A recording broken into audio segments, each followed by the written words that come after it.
Vous écoutez Radio Balance en partenariat avec Genibet.fr.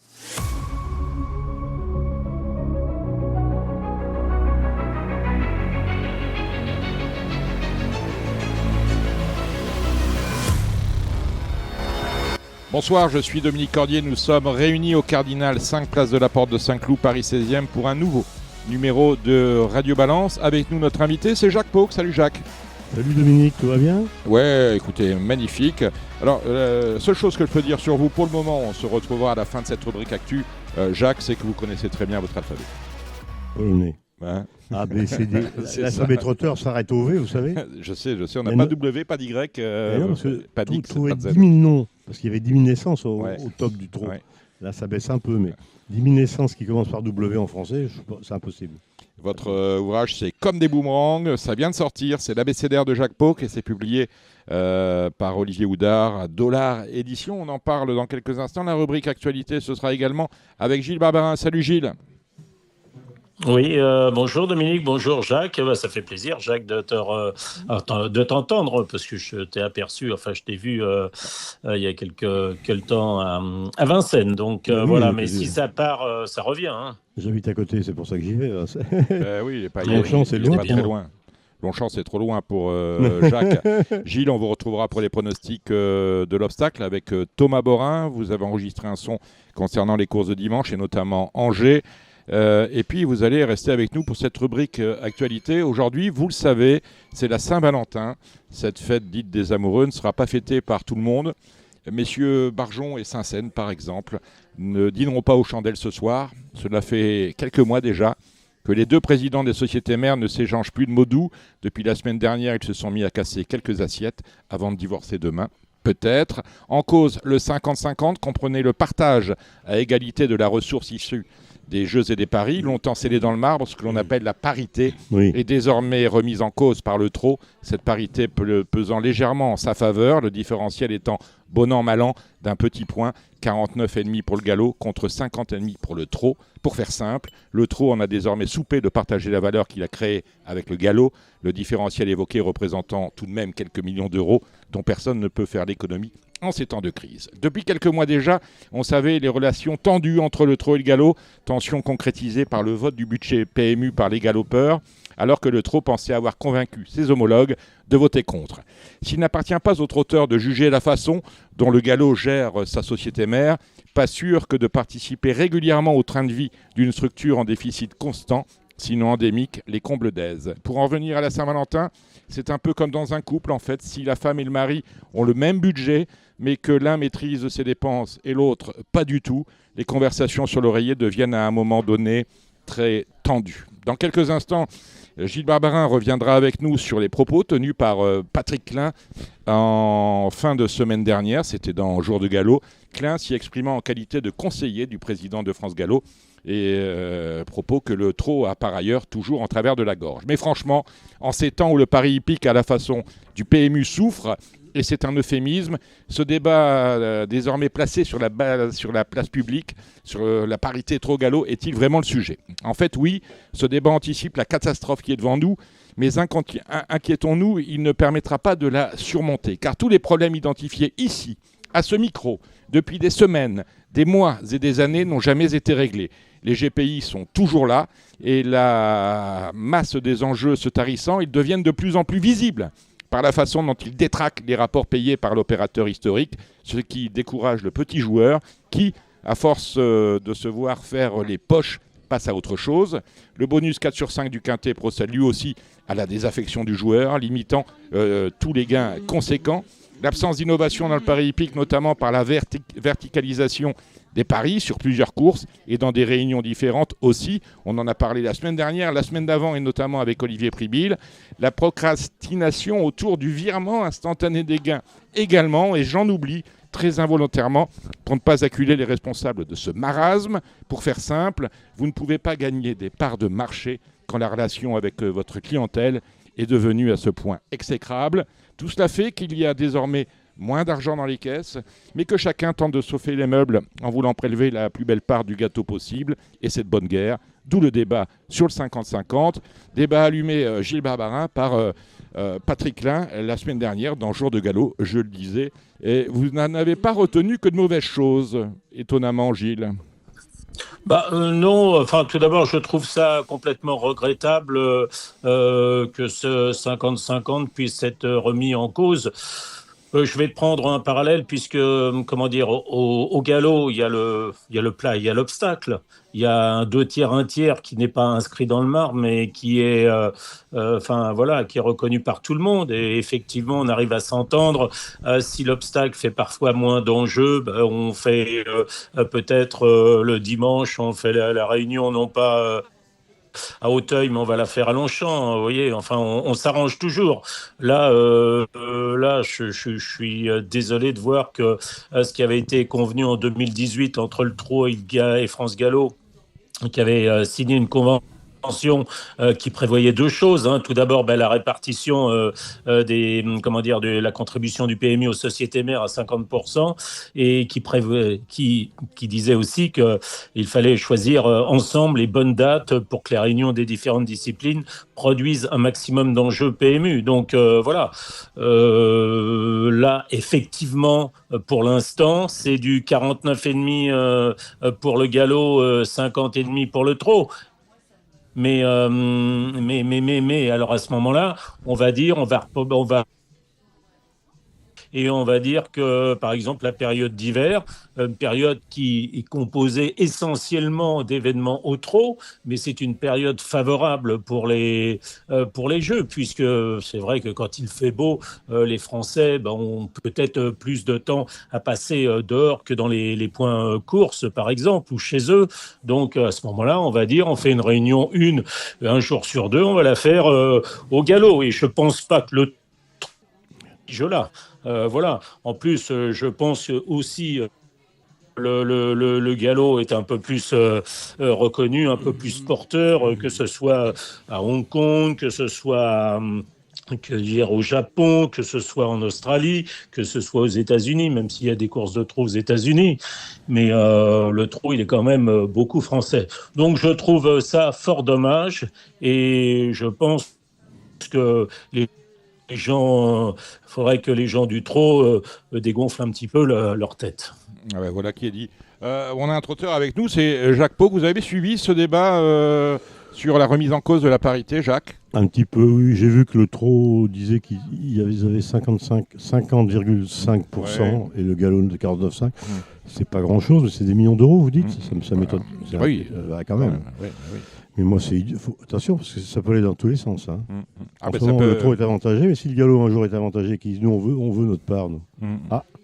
Donc il faut accepter un peu de faire des petits sacrifices pour éviter d'en faire des grands. La remise en cause, et Gilles l'a très bien dit, la remise en cause du 50-50, ça remet aussi en cause l'harmonisation du calendrier où on travaille à part égale. Et les bonnes dates, le galop va en demander. Et le trot ne veut pas, quand on lui propose de prendre des événements en mai, en août, ils disent oh, non, surtout pas. Enfin, c'est comme, et eux, ils veulent comme ils choisissent. Mais tout ce qui est jours fériés, autour des jours fériés en mai, ça, ils en veulent pas. Ils veulent leur petit... voilà. Et moi, je pense qu'il faudrait de toute façon quelqu'un au-dessus du trot et du galop pour trancher, voilà. Je trouve que cette guéguerre, elle est complètement malsaine, et Monsieur Barjon est pas improductive. Voilà. Donc vous seriez complètement. Je suis abasourdi et je suis très inquiet de voir cette réaction-là. Voilà. Si je décrypte, parce qu'il y a eu des négociateurs qui ont été nommés par le trot et pour le galop, messieurs Bouchara et Landon pour le galop, messieurs Savinel et David pour le trot. Vous seriez plutôt que de négocier le bout de gras, d'avoir un médiateur indépendant autour de cette affaire-là. On a du mal à trouver des indépendants, et notamment dans le cadre des auditions. Oui. Quand j'entends parler que M. Barjon il pourrait être président du PMU, qui vous a dit ça peur. Là, ça me fait grand peur. Écoutez, transmis à l'intéressé, vous avez entendu parler de ça. C'est une rumeur, mais l'intéressé n'a peut-être pas démenti, mais n'a pas confirmé non plus. Gilles, sur ce sujet-là, on va suivre, bien évidemment, mais c'est une bonne nouvelle. Ce n'est une bonne nouvelle pour personne que la remise en cause de ce 50-50, et on se serait bien passé de ce débat public, je le répète, qui est quand même pas le sujet du moment. Mais je pense que le trop a tout à perdre et rien à gagner dans l'histoire. Bon, ben voilà, c'est dit, on reste sur ça.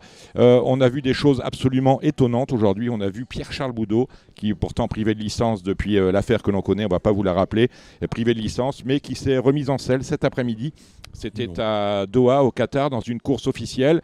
Il y a eu un marasme dans cette réunion organisée à Doha, puisque la piste, je crois qu'il y avait une piste qui était dangereuse, ils l'ont refaite dardard, ils sont venus à les tracteurs, ça a pris du temps, on a perdu du temps, les jockeys sont rentrés et beaucoup de chevaux ont eu affaire à des remplacements de monte, et Pierre-Charles Boudot, qui comme de par hasard se trouvait là, est autorisé de monter une course officielle. Je crois que c'était une course de pur sang arabe, d'ailleurs, me semble-t-il. Ouais, c'était ça.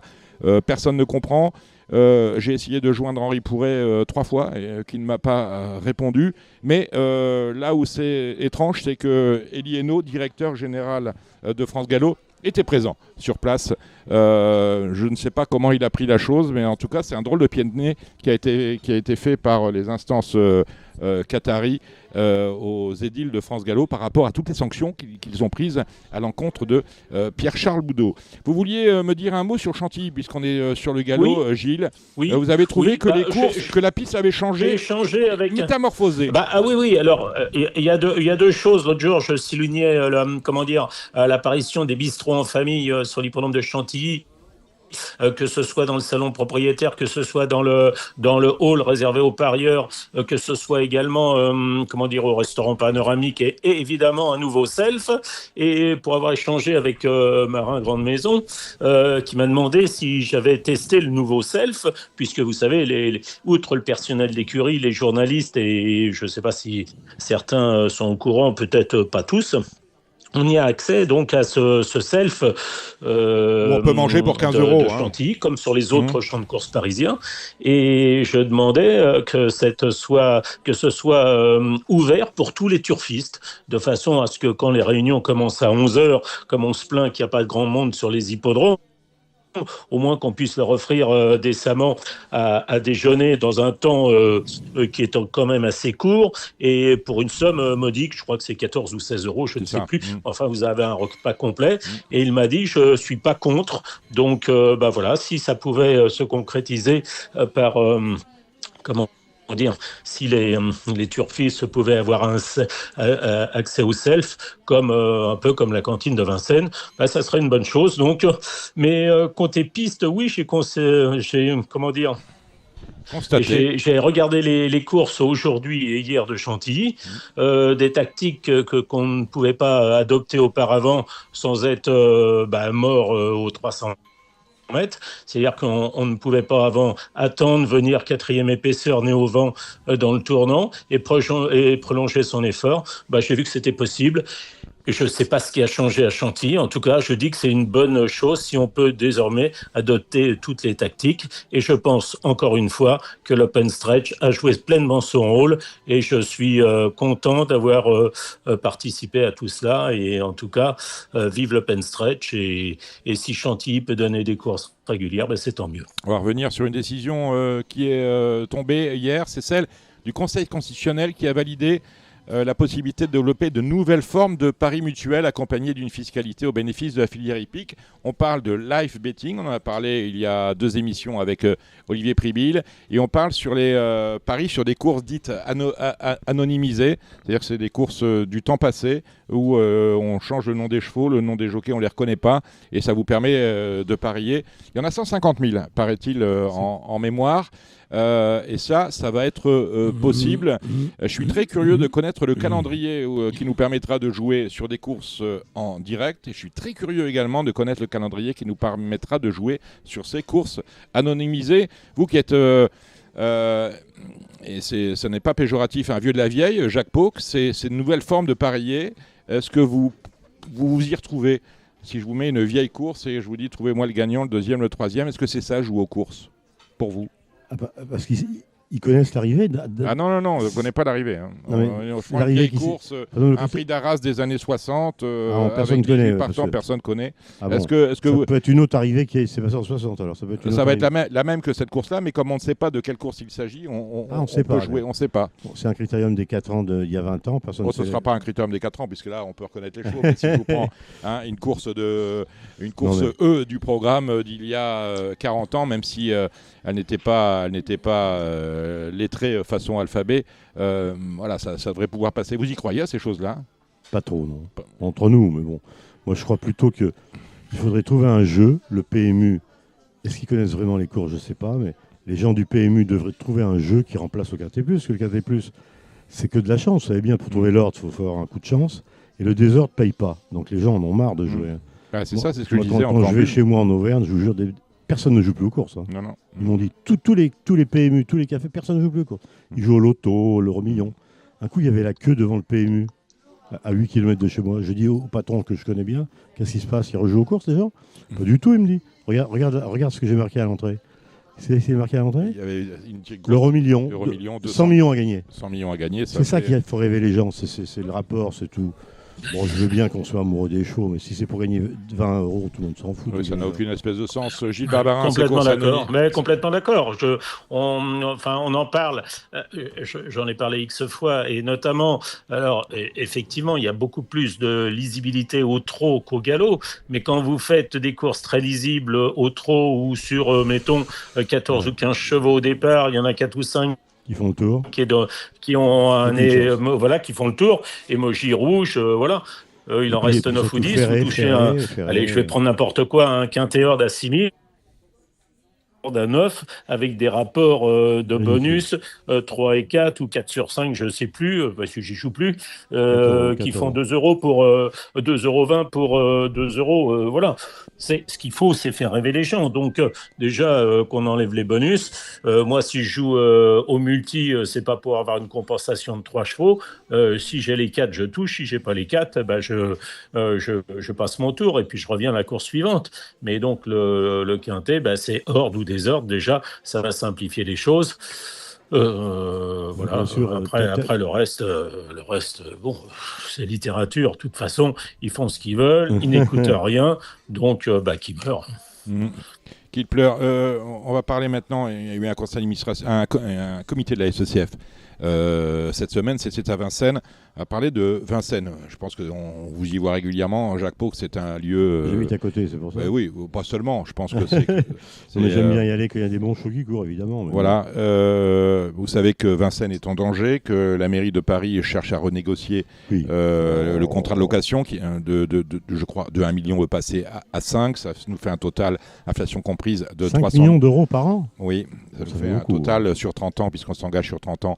Pourquoi ils n'ont pas vu venir ça, les gens de la SECF? Ils n'ont pas vu venir que c'était dans 3 ans. Il paraît que en même temps, le galop a signé pour Auteuil et Longchamp sur un montant de 10 millions, donc 5 millions par hippodrome. Donc, on peut pas, s'ils avaient négocié correctement à l'époque, peut-être qu'on n'en serait pas là. Toujours est-il que pour Vincennes, la mairie de Paris demande 5 millions par an. Ça nous fait un total, inflation comprise, érosion de l'argent, de 300 millions sur 30 ans. D'où la réflexion de certains. Pourquoi ne pas refaire Vincennes à Enghien?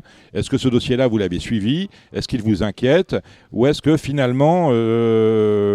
parce que vous avez peut-être connu le Tremblay et que moi je n'ai pas connu, vous êtes déjà allé là-bas, donc vous avez du galop, en avançant, même si en vieillissant on n'aime pas que les choses changent, finalement à un moment donné changement a du bon. Est-ce que vous verriez vivre un prix d'Amérique à Enghien par exemple, ou à Évry, puisque certains parlent encore d'Évry? Vous savez, quand le galop, je crois qu'il y a eu un arc de triomphe à Chantilly, il me semble. Hein. Il y en a eu deux. Deux. Il y en a eu deux. Quand il y a eu un problème de... Quand on avait les travaux de Longchamp, on a migré pendant 2 années. Déjà, Vincennes, c'est une piste spéciale parce qu'il y avait une descente et une montée il y a très longtemps. Henri Lévesque m'avait dit, tu peux pas descendre vite. On peut pas descendre vite à Vincennes et remonter vite. Résultat, les courses, on descend 9 et on monte 10 maintenant. C'est vrai. Est-ce que c'est des choses meilleures? On a un peu raboté la montée, souvenez-vous, en 95, on a fait la grande piste, 93. Ouais. Et déjà à l'époque, il y avait eu un grand débat. Vincennes n'est plus Vincennes, on a raboté la montée. C'est vrai. Vous vous souvenez de ça? C'est vrai, ça.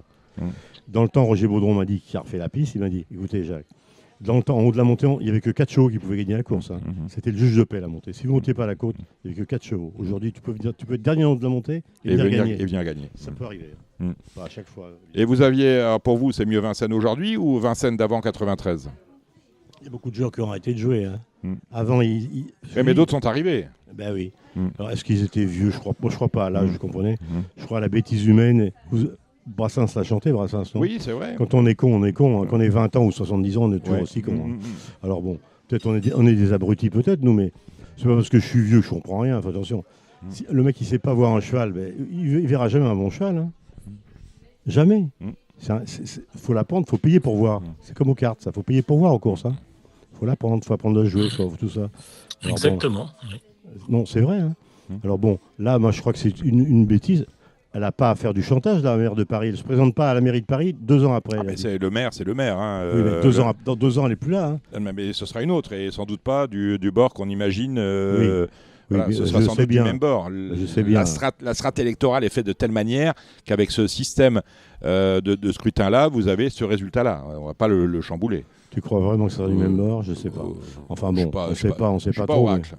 Voilà. Non, mais... Alors bon, il faut une piste sélective, je ne sais pas. Une vraie piste de course, pour moi, c'est une piste large, une piste sélective. Vous pouvez gagner de n'importe où, vous pouvez attaquer de n'importe où et aller au poteau. Là, j'ai regardé un joueur de course qui vient tous les jours à Vincennes, je lui dis, dis donc, t'en vois beaucoup des chevaux qui sont nés au vent, toi, gagner à Vincennes maintenant ? Aucun. Qui sont à 2 même. À 2, c'est pas grand-chose. Hein. Ils ont mesuré la piste. Une piste ne se mesure pas à la corde, se mesure à 2, m'a dit Jean-Rio. Il a voulu la mesurer un coup et c'était déjà fait. Il fallait être là à 8 heures, le dit Chartier à l'époque. Qu'est-ce que vous faites là ? J'ai rendez-vous à 9, il dit. Ah bah c'est déjà fait, monsieur Jean-Rio, il le dit. Alors bon, je sais pas, mais à deux épaisseurs, vous pouvez pas. Ça n'a rien à voir hein, avec la corde. D'abord, la piste de Vincennes ne fait pas 2000 mètres, elle fait 1975 mètres, il faut le savoir. Hein. 1975 mètres. Oui, elle ne fait pas 2000 mètres, la piste. Alors, mais, Dominique, pour revenir à cette histoire d'Anguin, Samy Voisin. Est-ce qu'ils ne veulent pas tout simplement aller partir de Vincennes pour aller à Anguin actuellement ? Ils veulent rénover Anguin. Et donc pendant ce temps, ça coûte des travaux, donc on peut pas. Non. Ça prend du temps. Donc qu'est-ce qu'ils font entre temps ? Ils vont refaire un hippodrome. Oui, Grosbois, il y avait eu on en avait parlé au moment du Covid, mais il y avait eu des études assez sérieuses qui avaient été faites pour voir si on pouvait. Est-ce que Grosbois, à votre avis, c'est pas une bonne idée d'aller ? C'est une erreur. Comment on va à Grosbois ? Quand je vais à Grosbois, le métro, il est où ? Boissy-Saint-Léger. Le métro à Boissy-Saint-Léger. Après, vous avez une longue marche. Hein. Ah oui, il y a un bus. Une longue marche. Vous avez 10 km de marche. Il y aura peut-être des navettes. Remarquez. Il n'y en a plus à Vincennes parce qu'il faut des économies de bout de chandelle à Vincennes. L'autre fois, chercher la navette en sortant de l'hippodrome. Il n'y en a plus. Prenez le bus de la RATP. Il n'y avait plus de bus non plus. Hein. Il n'y avait plus de bus non plus. Donc, vous prenez Uber. Uber, oui. Non, vous allez à pied. Moi, quand j'étais gamin, j'allais à pied. Hein. Je descendais soit à Château de Vincennes, soit je descendais à... Oh, c'était quoi ? C'est pas ça. Jean-Yves-le-Pont. Je sais pas quoi, là. Voilà. Jean-Yves-le-Pont, oui, c'est vrai. Et donc traverser le bois, si tu vas chez moi, 3 quarts d'heure pour aller à pied chez moi, pour rentrer. Bon, je veux bien, mais j'ai plus l'âge de faire 3 quarts d'heure à pied. Ça, je vais me faire mourir. Mais donc, supposons. Quoique la marche, c'est très bon de nos âges. C'est vrai. Il faut marcher 3 km par jour, hein, m'a dit mon médecin. Ils veulent aller en Anguin. Je marche mon cheval tous les jours, ça lui fait du bien. C'est pas la même course, Anguin. Remarquez, c'est pas les mêmes gagnants, Anguin et Vincennes. Vincennes, c'est beau. Même comme elle est, même adoucie, la piste, elle est plus sélective qu'Anguin. Anguin, c'est pas sélectif, même si la ligne droite est plus longue. La piste, elle est très dure à Anguin en plus, non ? Des fois. Alors, le mec qui était très bon, qu'on a imposé à Anguin, que tout le monde a imposé à Anguin, comment il s'appelait ? Le Tutour. Le Tutour, il est parti, je sais pas où. Lui, il est parti à Marseille. À Marseille. Voilà, Julius qui est intervenu d'ailleurs en Radio Balance peu après. C'est bien Marseille, c'est une belle course à Marseille. Et il a remplacé Charpentier, c'est ça ? Des courses régulières, il est parti à Marseille. Alors Julius, on le salue et il s'occupe désormais du centre d'entraînement et des 2 hippodromes marseillais, Borelli et Vivo. Voilà. Bon ben voilà qui est dit dans l'actu. Qu'est-ce qu'on a d'autre dans notre besace, mon cher Gilles ? Je pense qu'on a fait le tour à peu près de la question. Hein. Oui, je sais pas. Je vais pas noter grand-chose. On va les laisser souffler, nos amis, et puis on reviendra vers eux la semaine prochaine pour être 2 fois plus. Mon cher, déjà c'est pas mal. Là. On appellera peut-être Cédric Boutin la semaine prochaine ou pour faire il m'a dit je suis toujours si vous avez besoin de quelqu'un je suis toujours là pour faire l'actualité, donc on lui donnera la parole, il a des choses à dire Cédric, ce sera fantastique. On va rester avec vous, Jacques Pau, on va parler de Comme des boomerangs. Vous allez nous expliquer le titre. Parce que c'est Oudard qui m'a dit moi j'avais un titre bateau, c'est un abécédaire. Ah bon, je lui dis c'est pas ce que c'est. Ouais, mais j'avais lu celui de Jean-Pierre Mariel, mais tout le monde connaît Jean-Pierre Mariel, personne ne me connaît, je m'en fous. Ouais. Mais il m'a mis ma photo alors, quand j'étais jeune, mais je suis plus jeune, moi j'ai des cheveux blancs. Non, mais vous n'avez pas trop vieilli. Hein. Arrête, les cheveux blancs. Les cheveux ont blanchi, mais voilà. Il y a plein. Surtout, vous allez m'expliquer, Jacques, en quoi il est différent des deux autres. Parce que j'ai rajouté comme ça, d'abécédaire, je peux mettre qui je veux. Oui, j'ai mis des acteurs, des mecs de film, j'ai vu, des poètes, des philosophes. Oui, c'est vrai. J'ai mis un peu de tout, alors. Ouais, on a même parlé de Coluche. Ah bah oui, Coluche, j'avais été le voir quand j'étais étudiant. J'avais été voir Coluche. Il paraît que c'était un gars, on m'a dit, il faut aller voir ce mec-là. Bon, j'ai jamais entendu parler de lui. On y va avec des copains étudiants. On arrive devant à Montparnasse, c'était quoi à Montparnasse, le vrai chic parisien, enfin je sais plus. Ouais. Il y avait une porte en bois, je me rappelle, il y avait un petit loquet. Je regarde à travers la porte, je vois un type Coluche, il avait une salopette. Une salopette qui balayait la salle. Je dis, c'est pas lui quand même. Alors de loin, je dis, monsieur, oui quoi? Il me dit, vous jouez ce soir? Il me dit, pourquoi? Je dis, le président vient de mourir. Pompidou était mort l'après-midi. Le président était mort, vient de mourir, le président. Ah bon, il répète. Coluche me dit, ah bon, De Gaulle est mort? Tout le monde éclate de rire, évidemment. Mais le soir, il riait pas trop, les gens, j'ai remarqué dans la salle. Il y avait la moitié de la salle qui riait, l'autre. Il racontait sa bêtise, il faisait durer le sketch, vous savez. C'est pas la Loire, c'est la Seine. Oui. Ah c'est pas la Seine, c'est la Loire. Sans mes lunettes, j'y vois rien. C'est magnifique. Un truc de fou, hein. Alors après, c'est devenu une vedette, tout le monde a dit Coluche est très drôle. Enfin, au début, je voyais bien qu'il tiquait un peu les gens. Surtout quand il disait un mec normal, quoi, blanc. Putain, dans la salle, il y a eu des mecs d'une tête. Ouh là là, j'ai dit... On va reparler de Coluche, vous restez avec nous. On salue notre partenaire Genibet. Petite page de pub d'ailleurs pour suivre, on va faire un petit break. Oui. Petite page de pub avec Genibet, notre partenaire. Un programme que vous pouvez retrouver sur tous les réseaux sociaux, bien évidemment, SoundCloud, YouTube et un peu partout. Et suivez désormais nos punchlines dans la semaine. Ça peut être assez croustillant si vous avez manqué les meilleurs moments de l'émission de la semaine. À tout de suite. Genibet.fr, le meilleur du pari hippique en ligne sur Internet et mobile. Allez, merci Gilles Barbarin. On est de retour avec une info parce que ça se précipite, hein, vous le savez, sur le coup de 16h45. Pierre-Charles Boudot a monté une course, c'était à Doha au Qatar, une course de pur sang arabe dont il a pris la 5e place. Très franchement, on ne comprend pas comment un jockey dont la licence a été retirée en France peut monter au Qatar. Ce que l'on me dit, c'est qu'en fait, la réciprocité est un usage, c'est pas scellé dans le marbre et que l'autorité hippique d'un pays est souveraine, autrement dit, elle fait ce qu'elle veut. On avait besoin de jockey, donc les Qataris ont autorisé Pierre-Charles Boudot à remonter à cheval. C'est une première.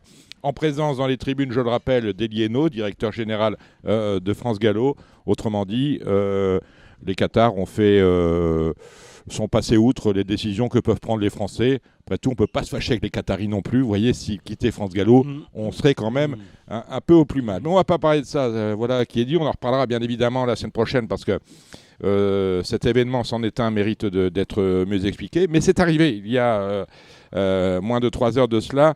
Avec nous, vous le savez, Jacques Pauque qui sort son 3e opus, Comme des boomerangs, l'abécédaire de Jacques Pauque, un titre trouvé par Olivier Houdard. Non, il m'a dit change ton titre parce que je voulais le mettre de A à Z. C'est connu, de A à Z. Oui, mais de A à Z, il y en a plein en librairie. Oui, de A à Z. Si vous allez à la FNAC, vous dites j'aimerais bien le de A à Z et ils vont venir avec des piles de bouquins. Jusqu'à Z.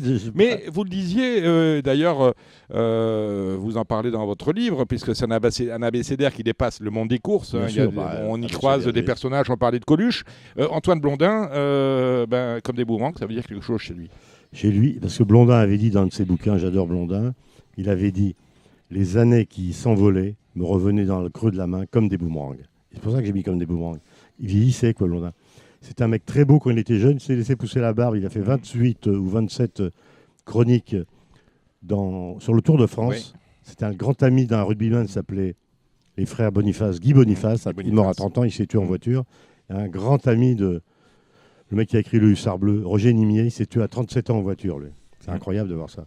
Et vous, il s'en est jamais remis. Vous, 77 ans, toujours là, et vous dites en préambule de Comme des boomerangs, j'ai plus de souvenirs que si j'avais 1000 ans. C'est pas moi qui l'ai dit. Non, vous reprenez le vers de Charles Baudelaire. Je peux écrire 5 ou 6 bouquins de souvenirs comme ça, mais si les mecs aiment ça. Alors, une amie de ma femme m'a dit, j'ai pas pu lâcher ton bouquin de la nuit. Mm. Ça me rappelle, les noms de chevaux me rappellent mon père qui était turfiste, et Bellino 2, Jamin, Ozo, tout ça. Et j'ai dit, ah bon, ton père est mort quand? En fin de compte, j'écris pour les morts, quoi. Parce qu'elle a 70 ans, la femme, comme ma femme. Vous avez fait, Jacques Pauque, toute votre carrière à Paris Oui, Turf. c'est ça. Un C'est vieil fini. ami m'a dit un jour, au même titre que le cyclisme et la boxe, le sport hippique est sans doute l'un des trois les plus compliqués à comprendre. Est-ce qu'il faut, pour comprendre ce que l'on voit sur les pistes aujourd'hui, avoir vu ce que vous avez vu du temps d'Ourasi ou Jamin, mais non, c'est facile. Mm. Mais le galop, c'est spécial. Une fois, j'étais à Chantilly avec des copains pour voir des galops, quoi. Chez un entraîneur qui était sympa d'ailleurs, qui nous a bien reçus.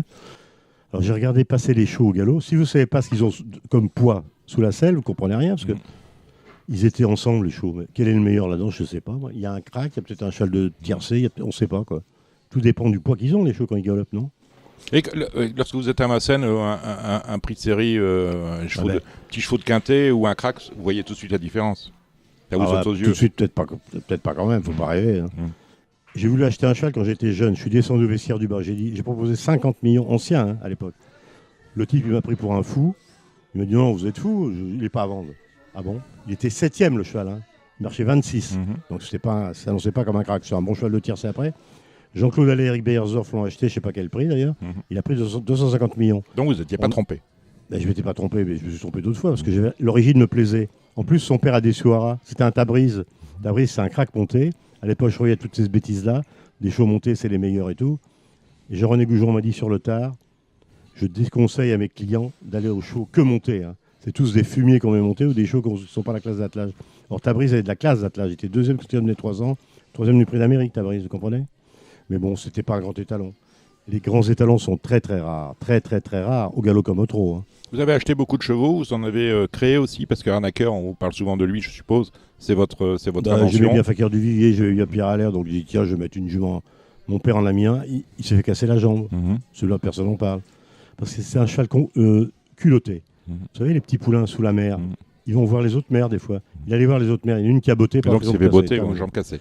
Ah, je savais pas qu'il s'était cassé la jambe. Alors, Arnaqueur, première année, elle est vide. Deuxième année, Arnaqueur, j'avais les 3 quarts avec un copain. Je lui achète son quart à lui. Bon, quand même, c'était pas donné la saillie, c'est 12 millions la saillie d'Arnaqueur. Hein. De Fakir du Vivier, pardon. Ah bon. Alors, et puis le cheval, dis donc, un jour, l'éleveur me rappelle, il me dit, dis donc, ton cheval, quoi? Il est mort? Non, non, il est accidenté? Non. Il a mal à l'épaule parce que mon cheval qui avait avec le tien dans un pré, on l'a trouvé mort ce matin au pied d'Arnaqueur. Est-ce qu'ils ont joué? Est-ce qu'ils se sont battus? On ne sait pas. On ne sait pas, tout ça. Qu'est-ce que vous voulez savoir la nuit? Ah non, il n'y a pas, on n'a pas des gros pros dans les pâtures. Alors qu'on gagne des grands prix, il faut vite aller mettre un cierge à l'église, je crois. Hein. Vous l'avez dit, on parle de grands chevaux, bien évidemment, ou archaoliques, donc vous avez participé à son époque à l'achat, lorsqu'on était, on était dans les années 90. Jean-René Goujon m'a dit, c'était le seul qui a dit la vérité. Je ne connais pas ce cheval, mais j'ai dit c'est un fils de Speedy Crone qui est un grand père d'étalons. Parce que personne ne regarde ça, il y a des chevaux qui sont meilleurs pères d'étalons que d'autres. Speedy Crone, c'est un super père d'étalons. Speedy Somali, c'est autre chose que Workaholic entre nous. Mais Speedy Somali, c'est 2 fois le prix. Alors c'était 1 milliard là déjà. Workaholic. On parle en francs, hein, n'ayez pas peur, touchez pas au bouton, parle en francs. On parle en francs, donc. C'est plus d'1 million, c'est 1,5 million d'euros. Et l'autre, c'était 3 millions d'euros. Speedy Somali. Speedy Somali, ils l'ont vendu en Suède à un mec, à l'époque. Le cheval est devenu stérile, il était déjà stérile avant, il paraît. Il a fini sa vie dans l'oubli complet en Allemagne, complètement stérile. C'est bien. Si vous amenez un cheval comme ça en France, il vous tue, les mecs, c'est pas possible. Surtout un Américain. Et c'est grâce au compte de Montesson, etc., qu'ils ont accepté le trot de dire oui, si vous le voulez, bon, allez-y, parce que les mecs voulaient l'acheter dans le privé, c'est impossible qu'il y ait un cheval privé en France, c'est impossible. Bon, et donc ça a été acheté par les rats nationaux. Voilà, par les nationaux qui ont fait beaucoup de ça. C'est pour ça qu'ils ont sans doute, les rats nationaux, vous regardez le pédigré de Ridicache, c'est quand même le meilleur talent actuel. Il va être 10 ans tête de lys, c'est sûr, il est 9 ans tête de lys, il a fait des cocottes qui a beaucoup progressé à l'âge. C'est peut-être la meilleure cas, mâle et femelle. Confondu. Donc moi je l'ai vu courir au début, c'est une très bonne jument, elle a de la niaque, c'est pour ça qu'elle est bonne. Elle progresse à chaque course, mais c'est une bonne jument. Bon, d'accord. Mais Ridicache, il est inbred sur Star Sprite, inbred sur Florestan, que tout le monde a dit c'est un âne, Florestan, le père l'évêque et tout, c'est un âne ça. Il y a même un mec qui m'a dit, il tient 1609 mètres, à 1610 il s'arrête. Bravo, bien vu. Je lui ai dit, qu'est-ce que vous voulez dire à des imbéciles pareils? Qu'est-ce que vous voulez dire? Star Sprite, c'est le meilleur étalon qui ait jamais eu aux États-Unis. Il est meilleur que Speedy Crone d'ailleurs. La photo que vous avez au dos du livre, là, tout en haut. C'est moi qui ai fait la photo. Exactement, Speedy Crone, celle-ci. Voilà. en haut à gauche. Oui. Non, les talons, là. Mm. C'est Ah. moi qui ai fait la photo. Bravo. Speedy Crone, c'est un cheval extraordinaire de modèle. Mais il a couru que 8 fois à 2 ans. Il avait mal à un boulet. Et son entraîneur, qui était un crack, c'était l'ami de Dean Hoffman, un journaliste américain qui était rédacteur en chef de Woobits, du grand journal Woobits. Et bien, il s'appelait Howard Bessinger. Il est mort à 94 ans. Vous savez ce qu'il a fait, Howard Bessinger, à 90 ans? Du deltaplane, Simon du deltaplane. C'est un mec incroyable. Hein. Un fou, peut-être fou. Bah, il faut... et Starsprite, vous connaissez l'histoire de Starsprite? Non, Il y aurait racontez. qu'il y a eu. Alors Starsprite, c'est un cheval qui... Les éleveurs américains, des grands connaisseurs, ont dit celui-là, on n'ira jamais. Pourquoi? Il se touchait entre-temps. Tous les choses touchent entre-temps, disait Mills. Ah bon? Il se touchait, il se touchait au canon, le cheval. Starsprite, il se touchait au canon. Bon. Alors bon, le mec, il dit, bon, je vais le vendre. Alors, il dit, le mec de la Hanover-Schoffam, quand même, un mec qui était milliardaire, elle fait 1000 hectares, la Hanover-Schoffam. Attention, les Hanover. Bon, c'est les seuls chevaux qui ont gagné le prix d'Amérique, l'Ambletonian, ils ont tout gagné dans le monde. Nike Hanover, Delmock Hanover, tout ça, bon. Bon, d'accord. Alors, ce cheval-là, Starsprite, mauvaise allure pour les éleveurs, il dit, on n'ira jamais. Bon, le mec, quand même, il le vend aux Italiens, il ne le paye pas. Les Italiens oublient de le payer. Bon, je suis obligé de le rentrer en dit Laurence Shepard, que j'ai fait parler là, dans mon bouquin. Laurence Shepard, c'est le propriétaire de la Hanover-Schoffam. Son fils s'est tué à 25 ans en avion de 4 places, un petit avion. Il a touché une ligne électrique, il est mort, le mec. L'avion est tombé. Donc, le mec, comment vous allez faire? Parce que lui, c'est un super mec, Laurent Shepard. Hein. Il a dit, tout l'argent que gagne Starsprite, je le donnerai aux bonnes sœurs. Disons. Incroyable, hein, parce qu'elles tiennent une école et elles éduquent les gens, les bonnes sœurs. Et je sais que l'argent, ça vient utiliser. Ah bon? Donc, Starsprite, il le rentre. Il a fait 12 ou 13 poulains la première année de monte, 15 la deuxième et 9 la troisième. 9 poulains la troisième année de monte. Il a fait peut-être 2 ou 3 gagnants d'Ambletonian sur 3 années. C'est incroyable. Le meilleur étalon des États-Unis. Vous l'avez dit hein, à un moment donné dans le livre, un bon étalon se fait tout seul. Ah bah oui, ce que dit Roger Baudron. Un bon étalon fait beaucoup de gagnants et de temps en temps un champion. Il ne peut pas faire que des champions, même Rédicache, il a fait des ânes, des chevaux moyens. Rédicache, c'est impossible. Donc l'entraîneur a un gros avantage sur le propriétaire et tout. Il monte dans le sulky, lui. Vous regardez, qu'est-ce que vous regardez, vous savez quelle vitesse il a, tu vois? T'as vu comment j'ai fini? Je connaissais un ancien entraîneur, le roi des 2 ans à l'époque, Michel Le Touzé. C'est marrant, il avait un bois derrière chez lui. J'ai été voir un cheval trotter une fois. J'entendais la cravache qui faisait flic-flac, il galopait derrière le bois. Le mec, il disait, oh putain, mon cheval, il t'a dit le dernier 500 mètres 20. Un super cheval. Okay, vous voulez le vendre? C'est incroyable de voir ça. Enfin bon, on se marre, mais on rigole, il faut bien se marrer un peu. Quoi. Mais on n'y connaît rien, en fin de compte. J'adore Thésio aussi. Et Jean-Pierre Dubois aussi. Jean-Pierre Dubois, quand même, c'est un crack, le mec. Hein. Parce que lui, il sait faire les croisements. Je vous garantis qu'il connaît Thésio a tout. son chapitre. Il a été s'installer en Italie. Son centre d'entraînement touche celui de Thésio. Hein. Il m'a dit, attention, hein. Thésio, il entraînait en montée, il entraînait en ligne droite, il a tout fait, Thésio. Il est pur sang. Hein. C'est un crack, le mec. Alors, et Dubois, il faisait parler les gens, Dubois. Vous savez, les vieux de la vieille qui ont connu Thésio, s'il est mort en 54. Dubois n'a pas pu le voir. Il est âgé, mais il n'est pas... Quand il avait 13 ans. Quand Thésio est mort, Jean-Pierre devait avoir 13 ans. Bah oui, c'est ça. Donc il parle avec ses jockeys, il parle tout de Gubellini. Gubellini, c'est le jockey de Thésio. Vous comprenez? Alors, il parle avec tous ces gens-là, Dubois. Il a le père de Pipo. Donc. Il dit ce qu'il veut. Il dit bien ce qu'il veut, Jean-Pierre Dubois, mais il a raison. Est-ce que les mecs lui ont dit merci quand il a... Avec ses franco-américains? C'est lui qui a monté la race française. C'est pas un Français, Rédicache, tout le monde le sait. Il a une branding sur deux fois Neve Praille et 2 fois Florestan. Est-ce que c'est un Français? Et Neve Praille était limité en jument aux États-Unis. Ils l'ont syndiqué à 3 ans, c'était un crack. Ils l'ont syndiqué, c'est un fou aussi, attention. Il a usé 3 soigneurs, a dit le Stanley Dancer. Et Dubois a fait un stage chez qui? Chez Stanley Dancer aux États-Unis. Donc, Stanley Dancer a dit ce cheval-là, c'était un cheval qui voulait se battre, déjà jeune. Il a ça en lui. Hein. On ne peut pas rendre un cheval qui est courageux qu'il ne l'est pas. C'est impossible. Le plus grand entraîneur du monde ne le fera pas. Jean-Claude Allais me l'avait dit, Stanley Dancer, ils l'ont tous dit. Et Joe Bryan aussi. Hein. Pas Joe Bryan. Joe Bryan, c'est un Canadien, un grand driver de femelle. Non, Joe O'Brien. Vincent O'Brien, c'est l'entraîneur de qui? De Nijinsky, non? Oui, exactement. Eh ben, c'est lui qui a parié dans son Dancer, un poney. Je vous jure, c'est un poney. Un coup, un copain du Turc qui s'appelle Manu Roussel, il va voir un fils de Lawson Dancer qui s'appelait Sardar Wells. 14 ans, tête de lys en Angleterre et en Grande-Bretagne. C'est incroyable ce cheval, 14 ans. Il m'a dit, mais c'est un poney. C'est un poney, c'est un poney. Le père de Galiléo, qui est un beau cheval. Le père... Alors, et les mecs qui sont venus, c'était un poney. Il y a un mec qui a dit, dans ce Dancer, mesurait 1m57 sur la pointe des pieds. Ça veut dire quoi sur la pointe des pieds? Ça veut dire qu'il faisait un poney 53. 53. Ouais. Enfin bon, alors tout ça, je veux bien.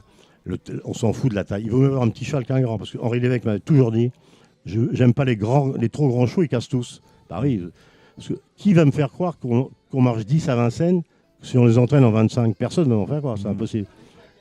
Il ne faut pas nous prendre que pour des idiots à la presse. On n'est peut-être pas très intelligent, mais un cheval qui va jamais sur le pied de 10 et qui marche 10 en course, me méfie quand même. Non, c'est impossible, c'est impossible. On est bien d'accord. Alors, on croise de grands chevaux, vous l'avez dit, Northern Dancer et d'autres. On croise aussi des personnages. On a parlé de Coluche, mais on a également des proches. Alors, des proches, les gens ont oublié. Bon, déjà, les gens ne connaissent plus parce qu'il est mort il y a finalement assez longtemps maintenant.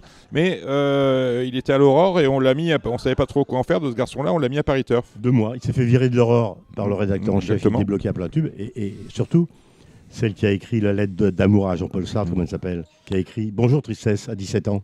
François Sagan. Françoise Sagan a écrit quand même Bonjour Tristesse. Elle avait 17 ans. Hein. Elle adorait Desproges. Elle lisait l'Aurore que pour les brèves de Desproges.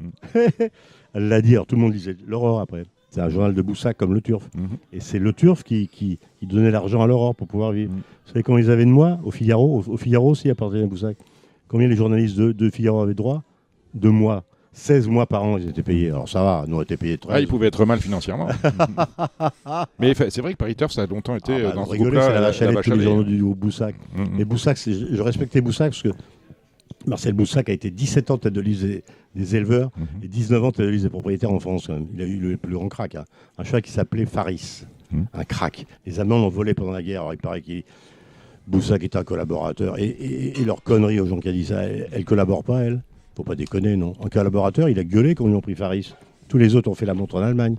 Et je veux vous dire que une descendante directe de Urban Sy, qui est la mère de Galileo, qui a gagné l'Arc avec Jean Lesbordes comme entraîneur, et Eric Saint-Martin comme jockey, elle descend de Faris, parce que sa 6 ou 7e mère, c'est à une jument allemande, je ne me rappelle plus du nom, Afa Bolgen, je ne sais plus comment elle s'appelle. C'est une fille de Faris, quand il était en Allemagne, volée par les nazis, vous comprenez? C'est ça. Alors, tous les grands étalons, ils les ont volés, hein, surtout ceux qui appartenaient aux Juifs d'ailleurs. Ouais. Bah oui. Et surtout, alors Boussac, je suis gentil, mais Boussac, ils ont dit que c'était une ordure, faut peut-être pas déconner. C'est ce qu'il a fait Boussac pendant la guerre. Il a payé tous les gens de ses usines quand ils étaient prisonniers de guerre. Il envoyait le salaire, faut le faire ça, non? Il est mort ruiné, Boussac. Il a préféré être ruiné avec ses employés que partir avec l'argent. Vous voyez que Boussac, s'il avait voulu partir avec quelques milliards, il n'aurait pas pris quelques milliards, il serait parti en Amérique du Sud comme les autres. Bon, faut arrêter de déconner sur un mec comme Boussac. Moi, je tire mon chapeau à Boussac. Hein. Lui, il a connu Thésio. C'est ce qu'il a dit de Thésio. Il a dit, oui, je l'ai connu. Lui, c'est un professionnel. Nous ne sommes que des amateurs. Il a dit. Lui, Thésio est un professionnel comme éleveur et nous ne sommes que des amateurs. Ben, c'est vrai, quoi. C'est vrai. Dubois, c'est un professionnel. Dubois, c'est pas un amateur. Hein. Ah, on est bien d'accord. Michel Audiard. Blancs et noms comme ça, parce qu'on parle. Michel Audiard, j'aime beaucoup Michel Audiard. C'est un grand dialoguiste. Parce que vous avez vu les grandes familles, vous avez vu. Oui. C'est extraordinaire. Quand il fait le président, c'est extraordinaire.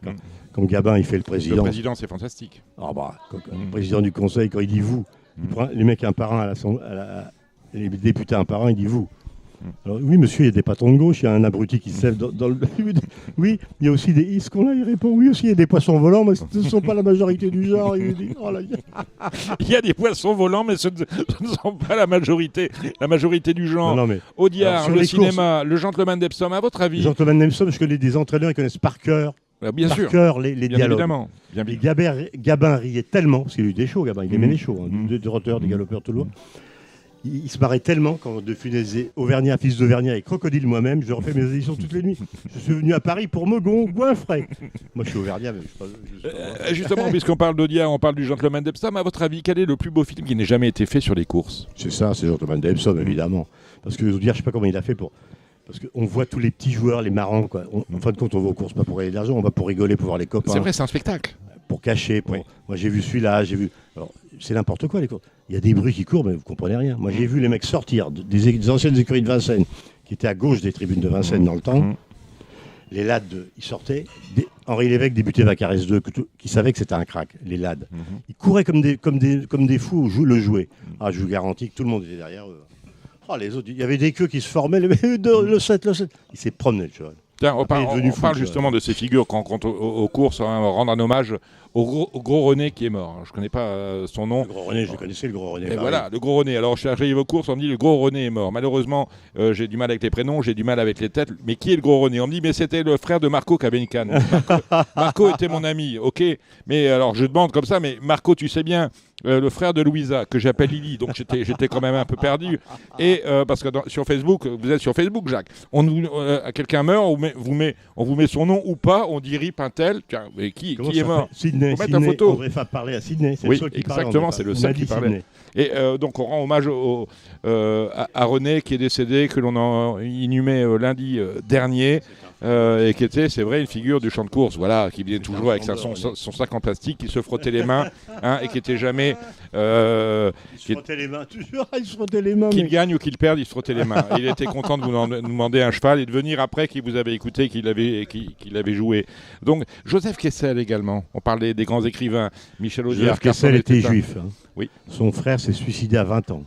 Son frère, c'est un grand tragédien, hein, son frère cadet. Et Joseph Kessel, lui, il s'est engagé pour la France. Il s'est battu pour la France. Il a écrit Le Chant des partisans avec son neveu, Maurice Ruon, qui était à l'Académie française. Et à la fin, l'Académie française l'a pris en son sein. Et alors, j'ai marqué ce qu'il a dit. C'est sur Internet, tout ça. Joseph Kessel, moi, j'ai beaucoup aimé Nuit de prince de Joseph Kessel. Bon, le lion, tout ça, les cavaliers. Les cavaliers, c'est le bouche à ski. Hein. Maurice Ruon qui a fini sa vie en Irlande entouré de chevaux. Hein. Ah bon Je savais pas ça. Ah bah oui, je vais peut-être faire mon abécédaire aussi. Allez-y. Je sais plus. Alors, j'ai mis son discours à l'Assemblée, à comment ça s'appelle, au truc que j'ai dit là. Les immortels. On parle de Joseph Kessel. Joseph Kessel. Alors regarde. Les cas, regardez les cas. Dans mon, je sais même plus. J'y suis. Je sais même plus ce que j'ai mis dans les cas, disons. C'est effrayant. Hein. Non, c'est très bien. Je suis à Noël Lolic. Ah non, Lolic, c'est les pomereux. Il m'a raconté un coup que Noël Lolic, c'est un bon mec. Ça, alors je suis à Joseph.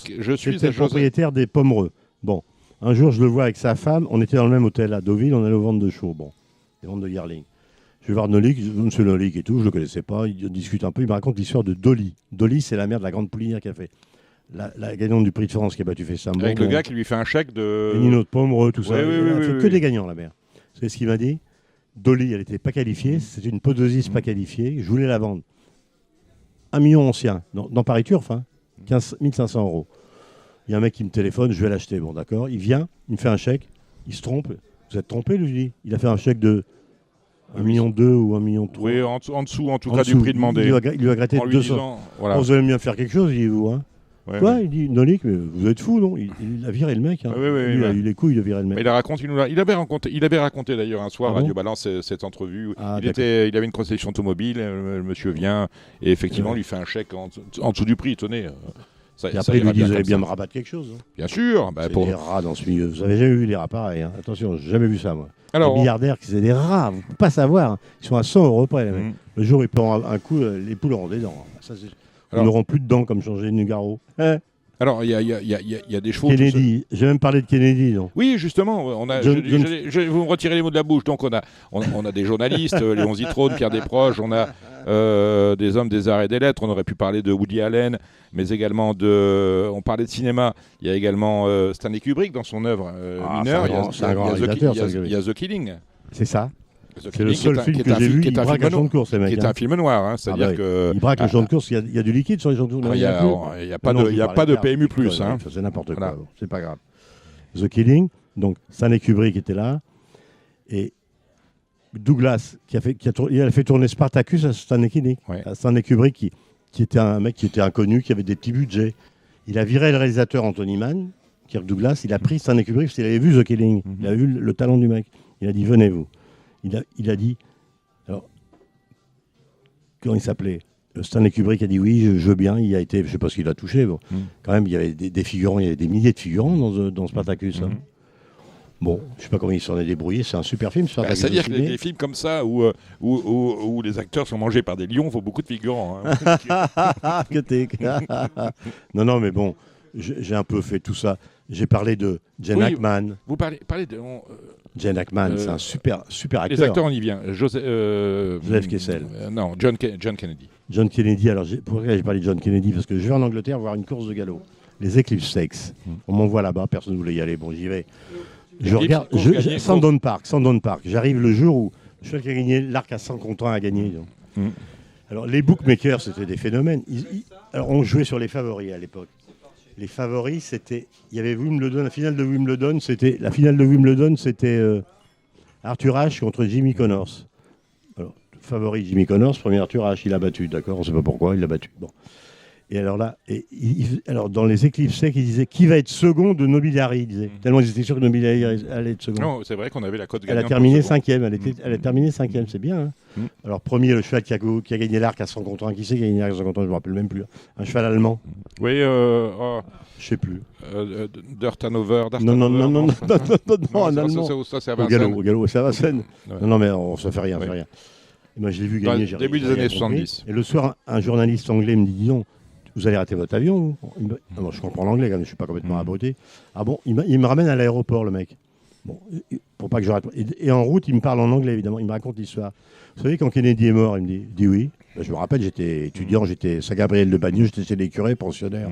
Je me rappelle encore. On m'a dit Kennedy s'est fait tuer. Ah bon, première nouvelle. Il m'a dit, ben, j'étais là.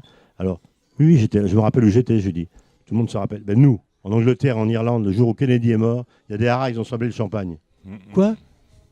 Pour la mort d'un mec, j'ai dit. Putain, il est irlandais. Pourquoi? Il m'a dit pourquoi? Ils appartenaient à des Texans, les haras. Il m'a pas dit les noms des Texans. Bon, qu'est-ce qu'il y avait comme Texans à l'époque? On les connaît. Hein. Et moi, j'ai lu les mémoires de Jackie Kennedy. Hein. Bon, De Gaulle, tout le monde le prend pour un âne, De Gaulle. Il voyait les femmes quand même. Hein. Bon, la sienne, il fallait pas trop rigoler, parce que avec maman De Gaulle, les divorcés, tante Yvonne, les divorcés étaient interdits de l'Élysée, de Marc. Oui. Déjà, un. Pas de ça chez nous. On m'a dit que De Gaulle, quand il était jeune, c'est un homme à femme, hein, le grand, avec son képi. Alors, on m'a même dit qu'après, mais c'est une connerie, ça, je crois que c'est une bêtise, que sa maîtresse à De Gaulle, c'était celle qui était colonel de l'armée française. Ils ont fait, l'année dernière, ils l'ont fait rentrer au Panthéon, comment elle s'appelle? Joséphine Becker. Je dis, non, c'est pas possible, c'est pas possible. Tiens, on va saluer, Claude Pierre Bloch, vous savez que Claude Pierre Bloch s'est pris d'amour. Non, mais Claude Pierre Bloch s'est pris d'amour pour C'est Joséphine lui qui m'a dit Becker. c'est impossible, parce que je te garantis que maman De Gaulle, elle surveillait le grand. Ah, mais bien sûr. Le cheval allemand, c'est Starapil. Ah oui, c'est Starapil, c'est ça, Ouais. Starapil, le cheval allemand. Bon, le mec me ramène, il me dit ça, bon, il dit, je lis les mémoires de Kennedy, d'accord. Et Kennedy, alors, il dit merde. Et je vous dis, les mémoires de Jackie Kennedy, elle sous-entend que, si on lit entre les lignes, ils sont pour quelque chose dans la mort de son mari, hein, les Texans. Parce que Kennedy voulait nationaliser le sous-sol, m'a dit le journaliste anglais. Je ne sais pas si c'est vrai, je n'ai pas vérifié, je ne suis pas dans les petits papiers de Kennedy. Alors à la fin, pour rigoler, j'ai dit, parce que j'ai lu aussi les mémoires de son homme de presse, qui était français. Comment il s'appelle, l'homme de presse, je ne me rappelle plus. Et Kennedy, il réglait les affaires du monde dans le bureau ovale, puis il disait, bon les gars, allez, un quart d'heure de sexe pour rigoler. Il disait, et sa femme l'appelait le lapin, pourquoi, Kennedy? Il vivait sous cortisone, Kennedy. Donc Oui, à cause de son mal de dos. Donc fallait qu'il ait mal du dos, vous voyez ce que je veux dire. Donc il y avait des secrétaires, des accortes jeunes femmes blondes, qu'il aimait beaucoup les blondes, qui nageaient avec lui dans la piscine. Un quart d'heure de sexe. Il n'a peut-être pas dit quand même, comment il s'appelle le mec avec sa chaussure qui tapait sur la table, le président russe, Khrouchtchev. Khrouchtchev. Alors, d'après ce que j'ai su après, parce que soi-disant que notre ami Trump va, comment il dit qu'il va voir avec le FBI, on va voir les trucs du FBI de l'époque. On va savoir qui a tué Kennedy. Là. Alors, le rapport Warren, ils ont dit il n'y a qu'un tireur. Bon, je ne sais pas s'il n'y a qu'un tireur. Comment le mec, il n'y a qu'un tireur, je veux bien, mais comment le mec, il a été tué par qui? Par un mec de la mafia qui avait un cancer en phase terminale, le mec de la mafia. Il a tué le mec à bout portant, le mec qui avait tué Kennedy. Comment il peut rentrer? Il y avait les gardes du corps, non, le président des États-Unis. Comment les gardes du corps l'ont laissé faire, là? Il passait par la cuisine, il savait par où il passait. Il était là, le mec. Peut-être pas nous prendre que pour des ânes. Hein. Pompidou. Pas que Kennedy, hein. Pompidou, il habite à 30 km. Il habite Oui, à je 30 sais, c'est un km peu un hommage au pays. en Auvergne. Ses grands-parents avaient 3 vaches. Ils étaient pauvres comme Job. Ses parents étaient instituteurs, le père et la mère, et lui, il est devenu professeur de français. Alors, Pompidou, qui ne voulait pas qu'il soit président? C'est les grands résistants, comme Chaban-Delmas et tout, ils étaient tous derrière Chaban. Sauf, il y avait un mec qui était sympa, c'était avec Pompidou, il appelait son bulldozer, c'est Chirac. Comment ça se fait que Chirac, quand il est mort, quand même, il n'y a pas que des ânes en France, comment ça se fait qu'ils ont tous défilé devant sa dépouille, les Français? De toute race, de toute couleur, de tout. Parce qu'on m'a dit que Chirac était très coté dans l'armée, parce que lui, il s'est battu, lui. Lui, il était lieutenant. Et quand il est monté au combat pour libérer ses copains qui étaient pris avec les Félagas pendant la guerre d'Algérie, il est monté au combat, il les a sauvés, les mecs. Alors lui, très, très, très aimé. Et le mec attention, il fusillait des mecs, Chirac. Fallait pas violer des femmes. Tu violais une femme arabe, tu étais mort avec Chirac. Ah, lisez un peu ce qui s'est quand il est mort, Chirac, sa vie. Alors je sais pas si c'est vrai, tout ça. Mais quand même, c'était un bon mec, Chirac. Je crois que c'est un bon mec. Bon, on dit qu'il a rien fait. Peut-être qu'il a rien fait, j'en sais rien, je suis pas politique, moi. Il vaut mieux rien faire que faire n'importe quoi, non? Et vous n'oubliez pas les amis, hein. Ce sera la fin de cette discussion. Patrick Lanabert, qu'on salue. Hein. Ben oui, j'ai mangé avec lui à midi, Bien Patrick. sûr. On le prend pour un révolutionnaire, c'est pas un révolutionnaire, Patrick. C'est un bon mec, Patrick. Bon, il est un peu dur comme ça, mais parce que lui, c'était un grand joueur de course, je vous jure. C'est le plus fort que j'ai connu en obstacle, c'est lui. Et un vrai amoureux des chevaux. Hein. Ah, lui, il aime les chevaux, parce que lui... Il s'est retiré dans la Creuse, justement, pour soigner quelques Je sais pas où chevaux. il est retiré, mais j'étais le voir une fois, disons, les juments qu'il avait, elles sont plus droit de saillir. Il les nourrit tout le temps, matin et soir. Pas pour l'argent, parce qu'elles ne rapporteront rien, elles ne peuvent pas saillir. Des retraités. Alors bon, mais lui, il aurait mérité d'avoir un crack, mais c'est pas pareil, acheter des chevaux. Être journaliste, c'est pas le même métier. Hein. Il a eu des bons chevaux pour gagner à Paris, qu'on gagné à Cannes, mais c'est pas des champions. Si vous n'avez pas de champion, vous pouvez bouffer tout à la grenouille après. Jean-François Meyer, bien sûr, salut aussi. Hein. Il était avec nous à midi aussi, mais Oui. les anciens éleveurs amateurs. Il y a 2 ans, vous êtes venu ici avant un match du PSG, vous étiez là. C'est là que j'ai vu Dembélé, j'ai dit, mais qui c'est le mec, le grand, qui joue à droite, là, Dembélé? Tout le monde parlait de Mbappé. Dembélé, il a fait un truc, j'ai rarement vu ça sur un truc de football, sur un stade. Il était ailier, Dembélé. Merde. Attends, on m'appelle maintenant. Je vais couper mon téléphone. Ouais. J'ai hulé, mon téléphone est là. Voilà. Moi, ça y est, ça a arrêté de sonner. Dembélé était ailier. Alors, je parlais des... Alors, l'arrière balance une balle. Dembélé, il la reçoit sur son talon, puisqu'il était ailier, il courait comme un lapin. Il fait une... On appelle ça il fait passer la balle par-dessus lui, tu sais. Oh, j'ai dit, merde. Il était devant moi. Reprise de volée, but. Oh, j'ai dit, qui c'est ce mec? Un phénomène. Dembélé, alors maintenant il marque des buts, on dit que c'est un champion, mais il y a des buts qu'il a marqués, il les a poussés dans le but. Là, c'est un vrai but. Là. C'est lui qui l'a marqué. Et je l'ai vu jouer il y a avant-hier, qui jouait contre je ne sais plus qui d'ailleurs, contre Brest.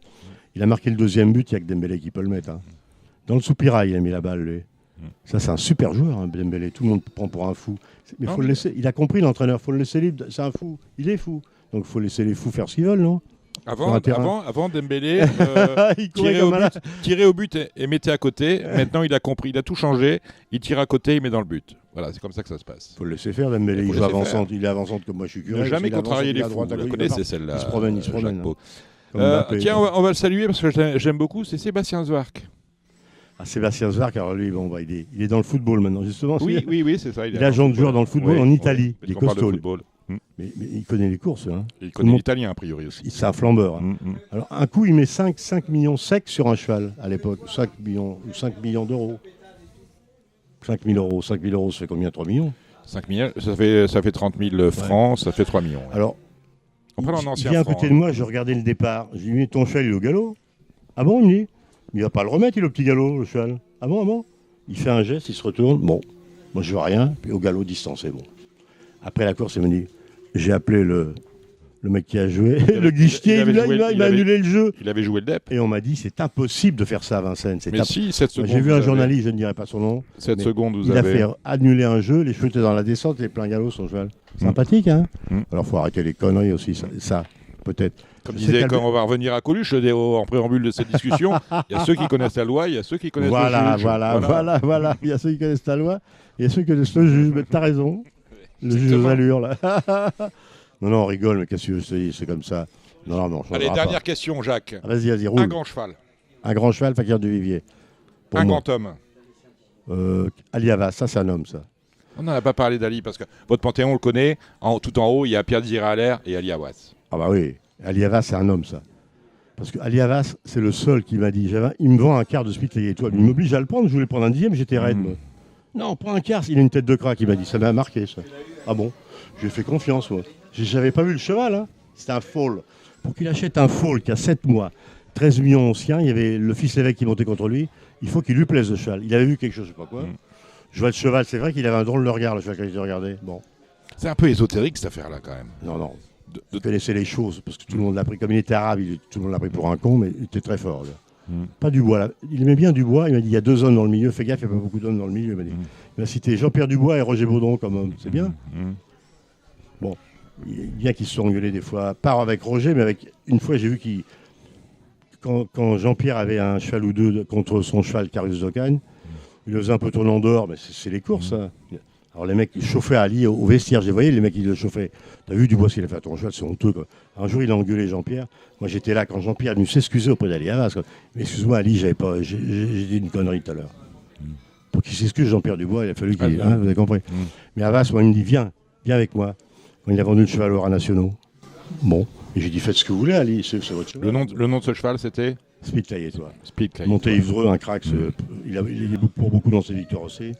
Bon, c'était pas un crack, c'est pas Fandango en classe pure. Il était incapable de gagner un critérium comme Fandango, qui a gagné un critérium des 3 ans, Athlée Fandango. Tout le monde oublie avec Jean-René Goujon. 2e critérium des 4 ans, 2e critérium continental, 3e critérium des 5 ans, Fandango. Mais un crack monté, 38 victoires de suite. Et Goujon a toujours voulu que le propriétaire, s'en est toujours voulu d'avoir laissé le propriétaire rattraper le forfait de Fandango. La dernière course, il est 5e. Bon, il y a des mecs qui ont dû tomber raide parce qu'ils jouaient Fandango à chaque fois, les gros joueurs, les matelassiers. Il y avait un matelassier à l'époque, il a vu Jabin courir, il jouait des fortunes sur Jabin, placé.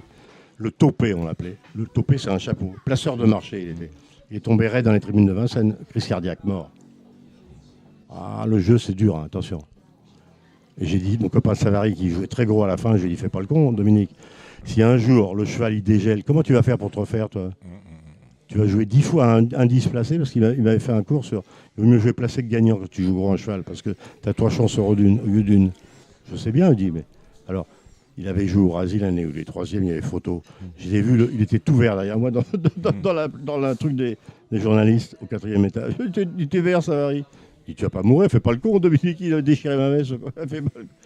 Non, mais on rigole, mais bon. Alors, tu m'avais dit quoi, déjà? Je sais même plus. Non, c'est tout, un grand cheval. Fakir de Vivier. Un grand homme. Ali Havas, un homme. Parce que moi, j'étais devant les gens des Rats Nationaux. Alors bon, le mec, Albert Viel, qui était milliardaire, ça c'est sûr, par sa femme, qui était richissime, sa femme, Fernande, qui était richissime. Il m'a bien reçu chez lui, on a parlé des chevaux anciens. J'ai tout mis les chevaux anciens, ce qu'il m'a dit, je l'ai mis dans le bouquin, là, d'ailleurs. Alors Pierre Allaire, je peux faire pareil, Jean-Pierre Dubois, je peux faire pareil. Tous les grands que j'ai connus, tous les chevaux anciens, ils mettent des lignes dessus, ils connaissent tous, ils les ont courir, les mecs. Il a quand même été 10 ans tête de liste des éleveurs, Albert Viel. Comme Jean-Pierre Dubois, c'est quand même des mecs qui savent ce que c'est qu'un élevage, non? Il adorait les animaux, Albert Viel. Il aimait bien Havas, d'ailleurs. Alors, Havas, il me dit oui, mais viens avec moi. Mais je dis, j'apparais même pas dans l'association, je vous fais confiance. Il dit, allez-y, vendez-le, gardez-le, je m'en fous. Non, il a voulu absolument que j'aille avec lui devant les officiers des Rats Nationaux. On arrive. Est-ce qu'il savait qu'Albert Viel allait refuser 1 milliard de 700 millions Sable d'Avril et 300 millions Reynoso, ça fait 1 milliard quand même. Hein. Est-ce qu'il savait ça, Ali? Le mec, il se pose, comment vous voulez votre cheval? Il demande le mec, le gradé, là, l'officier des Rats Nationaux. C'est ce qu'il dit, Havas, 500 millions et 6 cartes gratuites. Le mec, il a failli tomber de son siège. Vous êtes fou, il dit Havas. Alors, Havas se tourne vers moi, il me dit, on s'en va? Je le suis, on s'en va. Rasseyez-vous, il la rappelle. Rasseyez-vous, monsieur Havas, vous partez pas comme ça, quand même. Parce que c'est devenu le cheval de tête des Rats Nationaux. Il y a un cheval de tête. Puisque Sable d'Avril n'était pas vendu, tu as compris? Le S, il a tout gagné monté, quand même. Alors, Havas pensait... Son fils m'a dit, il pensait qu'il valait ça, le cheval. Je ne sais pas s'il valait ça, parce qu'Athlée, il aurait pris 3 francs 10 sous, c'est le 5-6e de la génération. Dernière question, tu as dû voir dans ta vie, on parlait en préambule des 150 000 courses anonymisées. Tu as dû en voir des courses un paquet, hein, à 6 chiffres peut-être. Oui. Hein. J'ai remarqué tous les bons chevaux que j'ai eus distancés le premier coup. Ouais. Tous les chevaux, mais tous. Suite, là, il y a tout à distancer après enquête, 2e. Alors... La course pour toi. La course parfaite. Je me rappelle du prix de l'Atlantique à Anguin, Jos Verbeek menait Jacques de Bellouet et Jean-Michel Bazir menait Quesaco-Fedo. Quesaco-Fedo, il attaque aux tribunes. Il partait en face à l'autostade. Il attaque aux tribunes, il prend la tête. Il prend 10 longueurs à 3 ou 5-6 longueurs à Jacques de Bellouet. Il réplique Verbeek. Il attaque le cheval, il prend la tête. Et au poteau, il a été au poteau. Il était plus courageux, plus dur que l'autre. C'est pour ça, c'est un Viking Way. Alors, tout le monde dit, mais Viking Way, comme m'a dit Philippe Allaire, en montant, le cheval, il reculait en montant à chaque fois quand il avait 4 ans. Il était rasé, le cheval. Mais je sais bien, mais c'est un cheval qui a vu tous les problèmes de santé, il les a eus. Il était... Alors, Michel Roussel m'a dit, je l'entraînais, c'était un crack. Mais le cheval, il n'avait pas de santé. Son vétérinaire disait à chaque fois, il ne peut pas gagner, ce cheval-là. Qu'est-ce que t'as fait, Michel? T'as couru mardi, ben, j'ai gagné. C'est pas, tu me prends pour un âne. Je Il peux a pas dû gagner un cheval comme ça. magnétiser. Il n'avait rien eu, le cheval, il avait eu mal aux jambes, il avait eu le cœur, souffle au cœur, 2 souffles au cœur, les jambes, des bouts d'os partout. Enfin, il a tout eu, ce cheval-là. Même la brucellose, qu'il y a que les vaches qui l'achètent, qu'il attrape comme maladie. Il avait tout eu. Mais c'était un crack, le cheval. Hein. Il m'a dit, Michel Roussel, il a essayé de le faire acheter par un ami à lui, parce que Chiron, il fallait qu'il fasse rentrer de l'argent, il l'a fait assez cher, il m'a dit. Le mec est venu le voir, il a envoyé son vétérinaire, il n'a jamais passé la visite d'achat de sa vie, comme Varenne. Il n'a jamais passé la visite d'achat de sa vie. Comme quoi. C'est le chef de race du Tour français. On pourrait en parler toute la nuit, ça s'appelle Comme des boomerangs, l'abécédaire de Jacques Pau, c'est publié par Dollar Édition, ça coûte 15 € dans les bonnes librairies. Non. Si, faut le commander sur Internet. Parce que et on peut le commander sur Internet, c'est sur Amazon. En Normandie, dans 350 pages. Hein, les 2 premiers, on les a lus. On est content d'avoir le 3e sous les yeux. Le 4e est en route. Ah ben, ma femme, c'est un cas de divorce. Elle m'a dit, si t'en fais un autre, je divorce. Alors, je sais pas, quand même, je préfère on va garder moi, Madame, c'est la Saint-Valentin. Comme ça, je peux arrêter. On va retrouver tout de suite nos amis. Non, on va d'abord aller voir notre rubrique bien-être animal avec Equidarmor, Mathieu Varin, et ensuite on ira voir Jérémy Lévy et Alexandre de Koopman. La relève, votre relève, Jacques Pau, qui avait été l'un des pronostiqueurs titre de j'ai été 20 ans pronostiqueur. J'ai mis dans le bouquin Maurice Zadi, j'ai dit remplace-moi Maurice. Mais personne ne vous a oublié. Mais si. Non. Parce que vous savez, je m'en fous d'être. Oui, je sais bien, mais quand on est mort, on est mort. Mais je veux dire, non, mais Maurice Zadi, je lui ai dit, Maurice, toi, tu t'es rendu compte au moins, je l'ai mis dans le bouquin, qu'on pouvait être bon en pronostic 5 ou 6 ans, mais après. Pour garder la paye, on fait du rab. Mais oui. Suivant le principe de Peter, étant donné que qu'est-ce que c'est le principe de Peter? Étant donné que dans toute hiérarchie, un jour on atteint son point d'incompétence. Alors les pronostics, si on était si fort que ça, on jouerait les choses, on est sûr. Des fois j'ai donné des quintets en 5, j'ai dit c'est très dur aujourd'hui, pof, compter en 5. Voilà. Des fois j'étais sûr de le donner, j'ai rien donné. Ésotérique, vous disais-je, allez, Radio Balance continue, on va retrouver tout de suite Mathieu Varin pour notre rubrique Bien-être équin et Equidarmor. Le bien-être équin sur Radio Balance, c'est important. Et pour Equidarmor aussi, ça compte. Equidarmor vous propose une gamme de produits performants et ceux de la firme irlandaise TRM.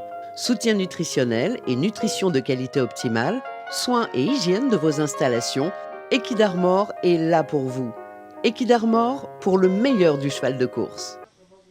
Avec Equidarmor, c'est la rubrique bien-être équin. On va parler maintenant d'un entraînement assez spécifique, assez recherché par certains propriétaires, voire par certains professionnels qui n'hésitent pas à déplacer leurs chevaux pour aller les emmener à la mer, principalement bien évidemment dans la Manche, en Normandie. Vous faites partie de cela, Mathieu Varin, entraîneur, jeune entraîneur. Combien de chevaux dans l'effectif, Mathieu? Pas mal, hein? Une trentaine l'hiver. Une trentaine l'hiver avec une certaine réussite. On a un peu plus l'été aussi? Ouais, une cinquantaine l'été. Une cinquantaine l'été, donc une entreprise qui tourne. Mathieu, je le disais, il y a des entraîneurs qui déplacent leurs chevaux. Vous, c'est pas le cas puisque vous êtes installé non loin de la plage d'Utah Beach. C'est dans la Manche et vous, la mer, c'est votre quotidien. En tout cas, c'est le quotidien de vos chevaux car vous y allez régulièrement. À quelle fréquence on emmène un cheval trotter sur la plage, Mathieu Varin? Moi, les miens, ils y vont tous les 2 jours ou tous les jours certains, ça dépend. C'est un peu au cas par cheval.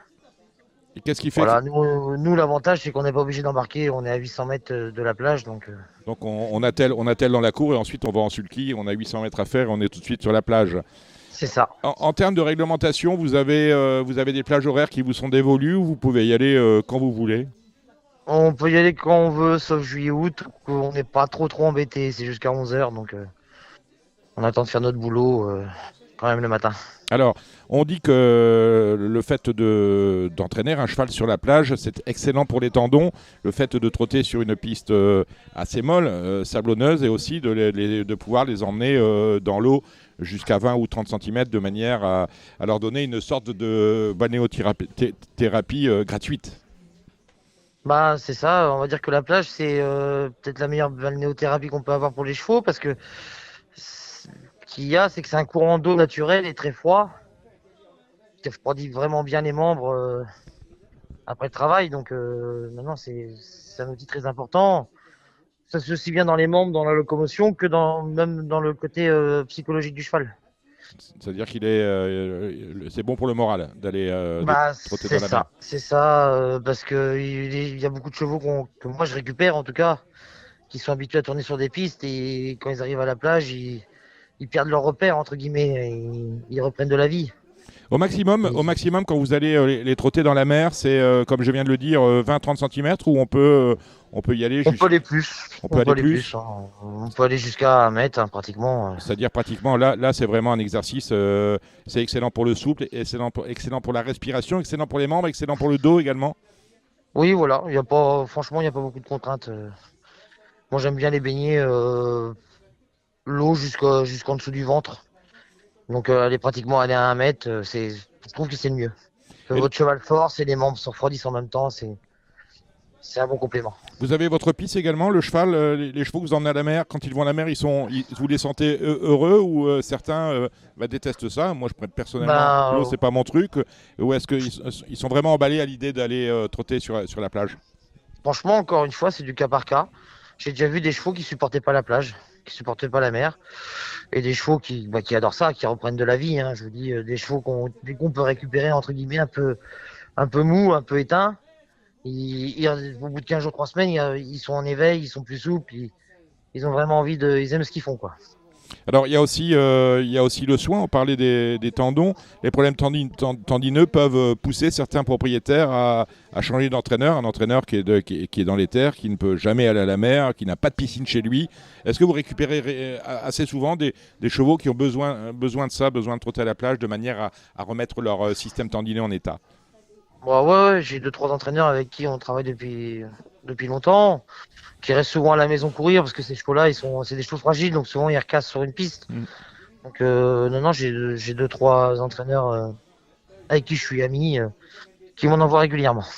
Lorsqu'on revient de la plage, je suppose qu'il faut bien les doucher parce qu'il y a quand même des résidus de sel, de sable qui peuvent engendrer des crevasses ou des petites infections. Ah bah oui, il faut être minutieux hein, quand vous travaillez à la plage parce que sinon vous avez beaucoup de petits problèmes hein, sur des plaies ouvertes, que le sel rentre dedans. Voilà, il faut être assez minutieux dans son travail. Et ça peut être assez douloureux. Mais merci Mathieu Varin pour cet éclairage, les chevaux à la plage. C'était dans notre rubrique Le bien-être équin avec Equidarmor. Avec Genibet.fr, vous aurez toutes les infos pour faire votre papier, vous pourrez profiter des meilleurs rapports en jeu simple et surtout, vous ferez la différence avec le Super Top 5, le meilleur des paris sur la course événement. Le trot, c'est la moitié du week-end avec dimanche le prix Pierre de Montesson. C'est le critérium des jeunes. Mais avant cela, on va faire un petit débrief du prix de France avec vous, Jérémy Lévy. Salut Jérémy. Salut Dominique, bonjour à toutes et à tous. Et vous, Alexandre de Koopman. Salut Alex. Bonjour Dominique, bonjour. Ils sont là? Je ne les entends plus là. Ah voilà, bonjour à tous, bonjour à vous. Bon, j'ai vu un prix de France assez triste. Dans le sens où il n'y a pas eu de chevaux malheureux, c'était assez limpide. Le grand favori Grown Boy a gagné. Voilà, mais bon, pas un prix de France qui va rester dans les mémoires, qui n'est pas d'accord avec moi. Moi, je suis tout à fait d'accord. Après, c'est bien pour Gone Boy d'avoir gagné une épreuve de ce genre. C'est super pour Romain Derieux également, qui a fait du très bon travail avec ce cheval-là. Il est passé un peu partout avec lui. Un contrôle positif après une victoire dans un groupe 1.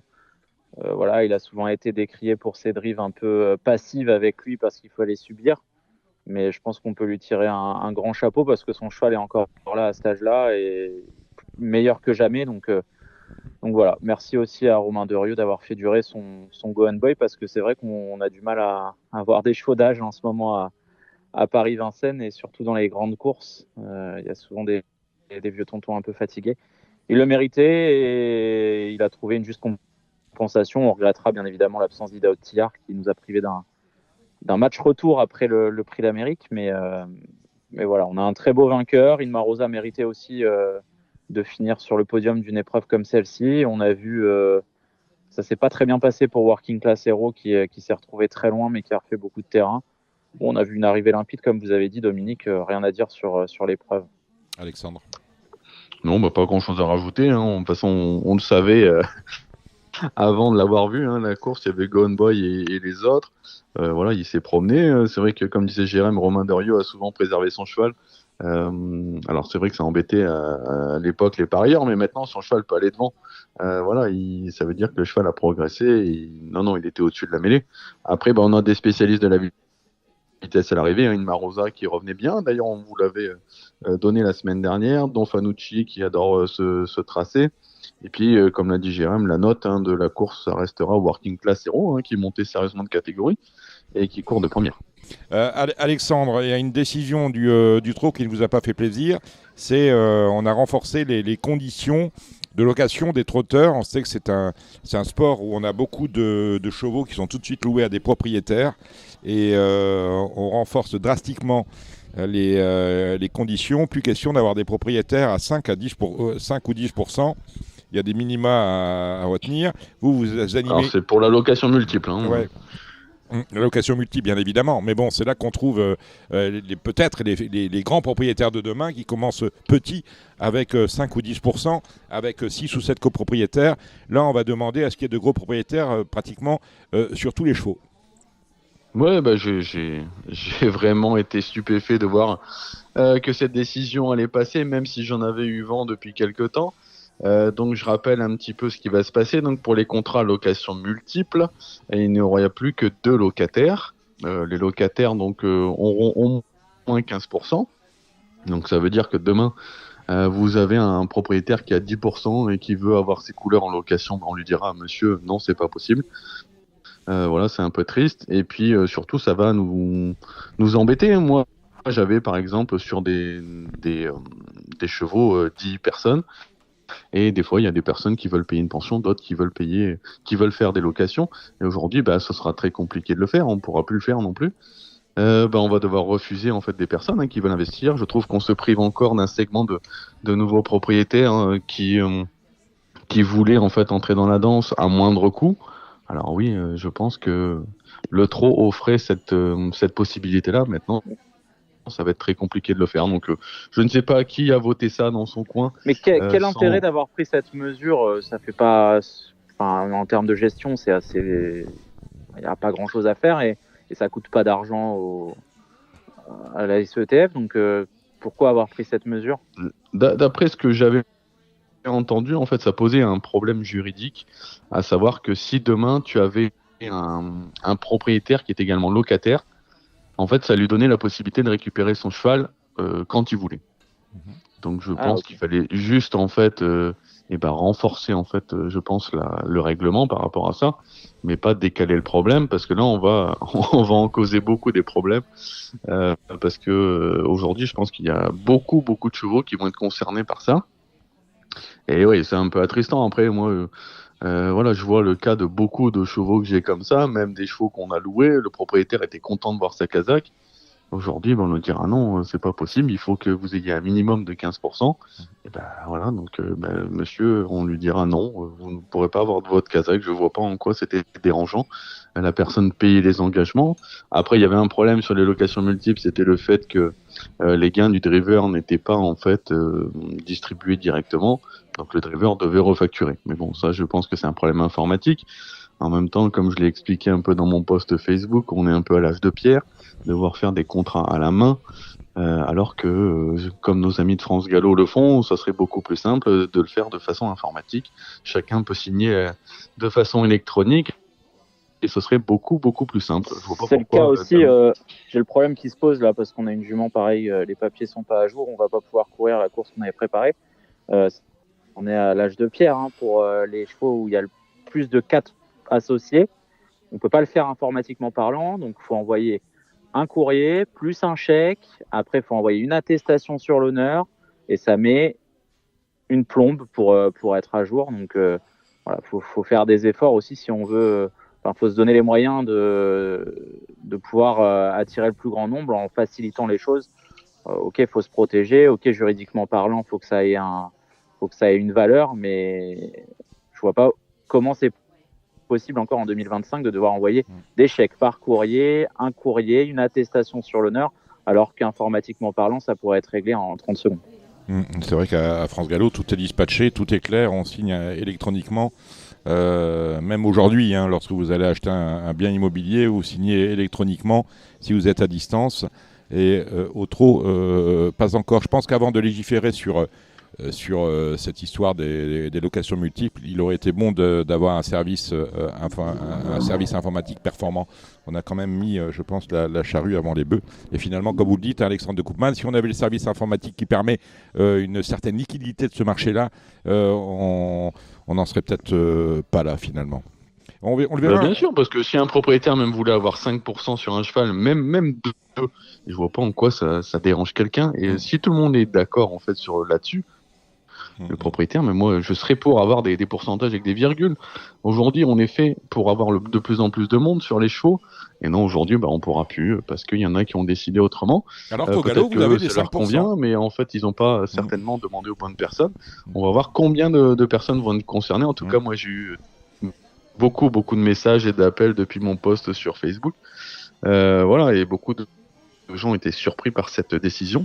Et étant donné, j'ai l'impression qu'il n'y a pas grand monde qui a été mis au courant de ça. Donc, il faut bien savoir qui vote dans son coin et pourquoi il n'y a pas de communication en fait. Vous savez que Tony Parker, qui est propriétaire au galop, s'il venait au trot, il ne pourrait pas être propriétaire parce qu'il doit avoir 5 ou 6 chevaux et quand vous additionnez toutes les parts qu'il a sur les uns et les autres, ça fait 1,4. Donc au trot, il ne pourrait pas être propriétaire de tous les chevaux. Il ne peut pas en avoir sa dimension. En associé, oui. Dom, c'est la location qui pose problème. C'est la location qui pose problème, bien sûr. Location multiple. Problème, mais il y a aujourd'hui des joueurs de foot qui sont propriétaires de trotteurs, qui ont des chevaux, même qui les mettent en location parce que voilà, ils achètent le cheval, ils veulent pas après payer de pension derrière. Mais ça, c'est un deal entre l'entraîneur et le propriétaire. Et je vois pas en quoi ça pose de problème. Dès l'instant où les deux parties sont d'accord, je vois pas où il y a de problème en fait. Ça embête certaines personnes, certainement, visiblement, mais moi je vois pas où il y a un souci en fait. Donc s'il y a un souci juridique, il faut régler ce souci juridique. Mais pourquoi décaler le problème et en engendrer beaucoup d'autres? Ouais, j'ai un peu de mal à comprendre, mais bon, c'est comme ça. Bon, allez, on va aller à Vincennes avec la jeune génération. C'est le critérium qui sert de point d'orgue du programme, c'est dimanche. On a vu de belles choses dans cette génération DM, Jérémy Lévy. Oui, des choses correctes, on va dire. J'ai beaucoup aimé le comportement de Maître Jacques la dernière fois pour sa première tentative à ce niveau et j'en fais mon favori dans cette épreuve. Il a été protégé, on l'a couru en fonction pour prendre la température, j'ai l'impression, la dernière fois. Et la température était plus que bonne, je trouve. Il a vraiment fini dans une belle action. Il était dominé par le bon poulain de Marcos Morgan et Sébastien Garato, d'Antonio Soma, là. Je pense qu'il est capable de s'imposer. Je suis plutôt mal dans cette épreuve, même s'il y a une bonne femelle, le 610 000 étoiles. J'aime bien le 609 Maestro River. Et voilà, mon podium, ce serait 607 Maître Jacques, le 9 Maestro River et le numéro 10 1000 étoiles.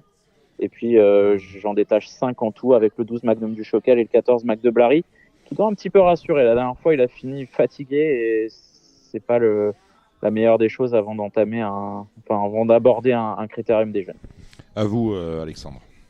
Ouais, je resterai quand même sur le 10 000 étoiles. Je trouve qu'elle a un coup de jarret qui sort vraiment. Tellement en début de course, il faudra que ça se passe bien, qu'elle fasse pas trop d'efforts, mais si elle peut mettre l'accélération au bon moment, je pense qu'elle peut prendre les mâles de vitesse et pourquoi pas continuer sur sa lancée. Évidemment, le 7 Maître Jacques, que j'aime beaucoup depuis ses débuts, sera un client. Il a vraiment une très bonne pointe de vitesse finale. Il a un bon tempérament, donc il peut monter encore une marche. Et après, oui, derrière, forcément, le 9 Maestro River, le 14 Mac de Blary. On va citer également la petite chouchou de notre consultant, Gilles Curren, c'est le 4 Miss Andy, qui est une valeur montante aussi chez les pouliches et qui sera, pourquoi pas, intéressante à juger dans un tel lot. Et ben voilà qui est dit. Vous allez prendre la main, Alexandre, et la garder. On va parler du Z5. Il est organisé dans une course européenne. Un super top 5, c'est le prix de la Gacilly, une course D réservée à des femelles âgées de 6 à 8 ans. La foire à tout, bien évidemment. Ouais, bon, après on a quand même des juments qui ont bien fait au cours des dernières semaines, comme le 13 Getida, qui n'était battu que par Journée Rêvée en dernier lieu, qu'on a vu répéter, le 5 Picture Perfect, qui marche sur l'eau actuellement. J'aime bien le 9 Denia, qui était juste battu par Jalandra de Malak la dernière fois, et c'est pareil, Jalandra qui a répété. Le 4 Sangria Pellini, attention, c'est la grande forme du côté de Nimzik, et en plus on laisse sa place à Mathieu Abrivard cette fois. Ça, c'est pour moi les 4 incontournables de la course. Derrière, j'ai gardé le 7 Jalouse d'Olivry qui retrouve Eric Raffin. le 8 Junkie et le 11 Jouvence de Carrel.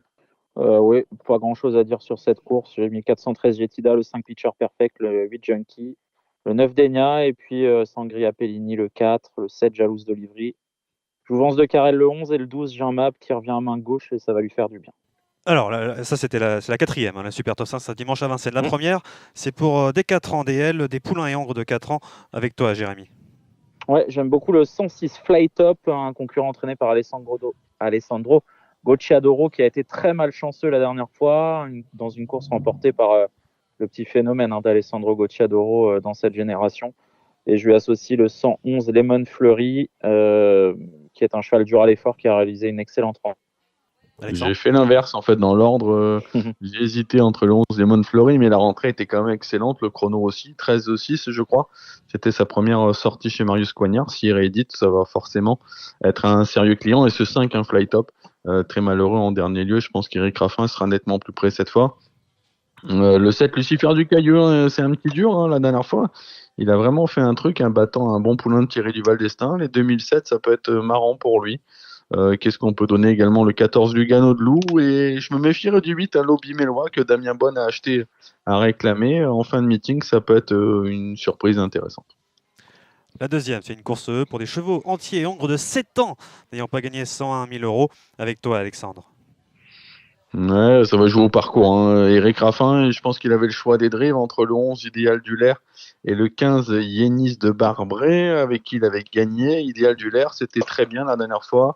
Malheureux, il a fini très fort. Donc je pense qu'il a préféré mener ce 11 Idéal du Lair. Donc on va faire confiance au choix d'Éric Raffin. Derrière, le 14 Insolence au Molly. J'aime bien le 6 Illico de Vaux, qui était malchanceux également en dernier lieu en province. Il est D4 cette fois, confié à Franck Nivard. Ça peut être un outsider sympa. Ouais, pour moi, Idéal du Lair, c'est le cheval de la course. Après, il faut que ça se passe bien. C'est vraiment une course très, très compliquée. C'est des provinciaux moins, et je vois pas très clair. Idéal du Lair, c'est le numéro 11, je ne me trompe pas. 11, ouais. Ah. La troisième, on va rester avec toi, Jérémy. Un groupe 3 au monté pour des 6 à 11 ans. Oui, effectivement, avec Phil Well qui toujours de très beaux restes. Il n'a pas eu la partie facile la dernière fois et je pense qu'il va remettre les pendules à l'heure.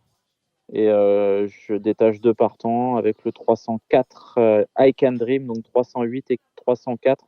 Elle est présentée de façon rapprochée, mais elle n'a pas pris trop dur la dernière fois. Je pense qu'elle est capable d'être deuxième de Phil Well qui, à mon sens, va gagner cette course. Alexandre? Entre les deux, je vais juste intercaler le 5 Gold Voice, qui est vraiment sur son parcours de prédilection et qui peut, pourquoi pas, aller très loin. Elle a besoin de personne, à mon avis. Donc 8-5-4. La quatrième, on en a parlé, c'est le Super Top 5. La cinquième, retour au monté pour des 8 à 11 ans cette fois-ci. Avec toi, Alexandre. Pas simple. Le 2, Annika du Lupin, elle m'a battu en dernier lieu avec Ika à Vincennes. Par contre, Mathieu Mautier, fallait rester prudent jusqu'au bout. Donc voilà, c'est une première chance, mais c'est pas pour autant un soleil à battre. Le 7 huis clos, le 6 Hawaii River qui a quand même lutté, je trouve, avec des meilleurs chevaux que ça par le passé. Maintenant, je sais pas trop où elle en est. Voilà, donc 2, 7, 6 en priorité. Jérémy? Eh ben moi, j'avais fait 7-6-2 avec huis clos en tête, un cheval dur à l'effort, pas toujours simple à utiliser. Le 6 Hawaii River, comme l'a dit Alex, elle a affronté des lots beaucoup plus relevés. Là, c'est un peu son engagement du meeting, je trouve. Et puis le 2, Annika du Lupin, si elle répète. Je pense que ce sont les 3 chevaux à détacher. La sixième, on en a parlé, c'est le groupe 1, le prix Comte-Pierre de Montesson. Groupe 1 pour des 3 ans. La septième, un groupe 3 pour des 4 ans DL. Avec toi, Jérémy. Alors moi, j'ai trouvé Lissandro, le 706, vraiment éblouissant la dernière fois. Il a eu le temps de récupérer. S'il répète cette valeur, à mon avis... il va pas être loin de la soupe et à mon avis, il n'est pas très loin de valoir les meilleurs dans cette génération. Je vais associer le 12 Light My Fire, le 7 L'As des Bois, le numéro 13 Lapis Lazuli. Alexandre? Et je rajouterais, le 6 Lissandro, évidemment, c'est l'un des chevaux de ce meeting d'hiver. Il n'a jamais été battu d'ailleurs cet hiver à Vincennes. Il va monter de catégorie avec bonheur. Je rajouterais par rapport à ce qu'a dit Jérôme, juste le 11 Land to Fly, que j'aime beaucoup. Il est D4 première fois. Je pense qu'il peut être deuxième de Lissandro. Après, on a les mêmes que Jérôme. La huitième, c'est le prix d'Arras, un top 5, 12 au départ. Ça aurait pu être le super top 5, mais il manque de partants. Alex. Ouais, ça reste assez ouvert. Le 7, un Jimmy Ferro-BR qui a gagné la course de référence en dernier lieu. Donc on va lui faire de nouveau confiance. Le 9, Canto Daiventi, ça fait 2 fois que c'est la note avec Eric Raffin. Je me dis que ça peut peut-être tourner dans le bon sens. Le 3, Night Ponslas, qui a brillé au trot monté, mais qui a également des moyens au trot attelé. Le 12, Ethan Drive, qui est dans la forme de sa vie à 11 ans. On aurait pu citer également le 4. Ouais. Moi, il y a mon cheval du jour dans la course, c'est le 809 Canto Daiventi. Ça fait 2 fois que ça se passe au pire et il court vraiment très bien à chaque fois. À mon avis, Eric Raffin, il va pas toutes les perdre avec lui et je pense qu'il est capable de renouer avec la victoire ici. Après, il faut quand même que ça se passe relativement bien durant le parcours, mais il a la pointure d'une telle épreuve, le 809 Canto Daiventi. Et la dernière de ce programme, Alex. Ouais, c'est pas la plus simple. Ah non, c'est pour ça que vous êtes là. Le 9, Kelou des Brumes, qui vient de faire 2 courses en province. Là, il est déféré des 4 pieds pour la première fois sur le dur. Je me dis que ça peut l'aider à franchir un cap. Derrière, j'ai gardé le 15, Copec de Chenu, confié cette fois à Gabi Gélormini. Le 2, King Fromentro, j'ai bien aimé sa fin de course en dernier lieu. On peut parler également du numéro 6, Ken de Cordée derrière. Jérémy. Moi, j'ai un petit coup de cœur et enfin une petite note. Le 903 Cavani. Et comme c'est une course où je détache aucun des chevaux au départ, ça peut être intéressant de le tenter au moins dans les jeux de combinaison. Il n'y a rien d'autre dimanche, c'est étonnant. Est-ce qu'on a vu des chevaux samedi à Laval, voire à Agen? Alex, on va avec vous, Jérémy. Alors à Agen, j'ai noté 4 chevaux, enfin 3, 4. Le 412 Maggiore, je pense qu'elle est capable de renouer avec la victoire. Je suis co-éleveur du 508 Icare de 3 qui doit avoir une belle chance pour les places. Maintenant, il y a la concurrence européenne et ils sont certainement au-dessus, les chevaux européens dans cette course. Donc, lui, plutôt pour une place. J'aime beaucoup le 605 Loustic de Laurière. Et puis, dans la dernière, j'ai détaché 2 juments, le 807 Jeannette Priori et le 804 Juliana. Et à Laval, je dois creuser la course. Je la commente pour Equidia, donc va falloir que je sois bon. Et j'aime beaucoup le 711 Love Kills qui trouve une tâche à sa portée et qui doit l'emporter avec Eric Raffin. Alexandre de Koopman. À Agen, j'ai noté le 204, le Mélomane de Loup, qui l'a bien fait pour ses débuts. C'était à Angers, et je pense qu'il peut tout à fait répéter. Dans la dernière, le 807 Jeannette Priori, qui peut poursuivre sur sa lancée. J'aime bien le 13, Gabriela Duhem, qui sera allégé pour l'occasion. Et à Laval, je suis un peu plus intéressé par la Réunion. Le 114 Jocelyne, qui a bien couru en dernier lieu, et qui retrouve Eric Raffin, avec qui il avait gagné à Vincennes. Le 304, un King Mandello qui a gagné pour son essai déféré des 4 pieds à Argentan. Il battait un poulain qui s'appelle Kimono Julery qui a répété depuis. Dans la 7e course, moi j'aime bien le 4, un Love de Cerise, battu par le bon Léon en dernier lieu. S'il part au trot, c'est un client. Et dans la dernière, j'aime bien le 805, c'est Mister Perrine. Ses débuts à Nantes étaient vraiment bien. Il a fini très plaisamment. Il va y avoir des favoris un peu fragiles dans la course, donc je me dis que ça peut être un pari intéressant. Voilà qui est dit. L'actualité de l'écurie, justement, Alexandre, cette semaine, c'est? Cette semaine, je vais avoir Gédéon d'RP dimanche sur l'hippodrome de Saint-Brieuc, qui peut pourquoi pas être dans les 3 premiers. Et il est possible qu'on retourne à Vincennes avec Ika jeudi. Voilà, c'est bien la dernière fois au monté. Ça peut être une course bien, en tout cas, la jument. Elle reste sur 2 bonnes prestations entre montées, donc on va compter sur elle. Même question, Jérémy Lévy, l'actualité de... L'actualité, Vincennes lundi avec Horace Deschamps, le 313 dans une course à réclamer. Je pense qu'il va remettre le couvert. J'ai Arfan Desgranges dans la course, si on pouvait faire un et tout. Moi... Je signe, Alex. Pareil. Je pense qu'il va remettre le couvert si on le laisse un peu tranquille dans la montée. Voilà, c'est un bon. Il va retourner devant, je pense. Il y aura Iron Mijak, je pense aussi à battre. Enfin, c'est toujours un petit peu les mêmes dans ce genre d'épreuve. Donc voilà, j'ai 3 petites notes dans la course du Quintet du Super Top 5 de lundi. Le 105 Kingslayer Pellini, le 106 Denkos Galliano et le 108 Job Demol. Et je trouve que c'est un lot très intéressant à jouer. Ah ben voilà qui est dit. Vous avez rien vu lundi, Alexandre? Dans le Quintet, j'avais noté le 15 HCS Crazy Horse qui vient de bien courir dans un groupe 3 avec son mentor. Là, on a Benjamin Rochard. J'avais noté le 6 Denkos Galliano qui a été très malheureux pour sa première course à Vincennes. Et je pense qu'on peut rien reprocher au numéro 4, Oscar Van Albeck. Donc j'avais noté 3 chevaux en priorité dans la course. Eh bien, on va suivre tout cela. On va peut-être faire un petit break avec Mathieu Varin, Equid Armor. Il nous parle, Mathieu, des chevaux à la plage. Pas de l'amour à la plage, hein. C'est le jour, je sais bien, mais les chevaux à la plage avec Mathieu Varin qui entraîne du côté d'Utah Beach, là-bas dans la Manche. Et ensuite, vous aurez les pronostics d'Auteuil avec Thomas Bohin et Gilles Barbarin. Et ensuite, Gilles nous a fait un petit son sur les courses de galop du week-end. On a Angers et Cagnes, hein, c'est ça? Les courses de dimanche. Les courses de dimanche principalement. Donc voilà la suite du programme qui vous attend. Avec Genibet.fr, vous aurez toutes les infos pour faire votre papier, vous pourrez profiter des meilleurs rapports en jeu simple et surtout, vous ferez la différence avec le Super Top 5, le meilleur des paris sur la course événement. C'est fini pour l'hippodrome, le meeting de Pau. Maintenant, le meeting d'Auteuil avec Gilles Barbarin. Salut Gilles. Oui, bonsoir Samy, bonsoir les amis. Non, Pau, c'est pas fini. Il y a une réunion en plat mardi. Ah oui, mais pour l'obstacle. Ah oui, d'accord, Oui, précisez, soyez précis, mon faut ami. préciser, c'est vrai. C'est le retour d'Auteuil. On a Thomas Borin qui est avec nous. Salut Thomas. Salut Samy, bonsoir Gilles. Bonsoir Thomas. Bonsoir.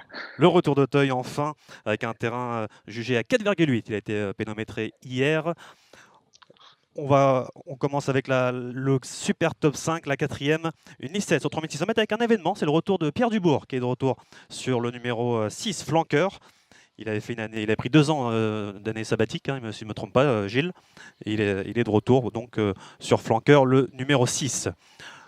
Donc, une listed sur 3600 mètres sur les haies, les 6 ans et plus. Gilles, quels sont tes favoris?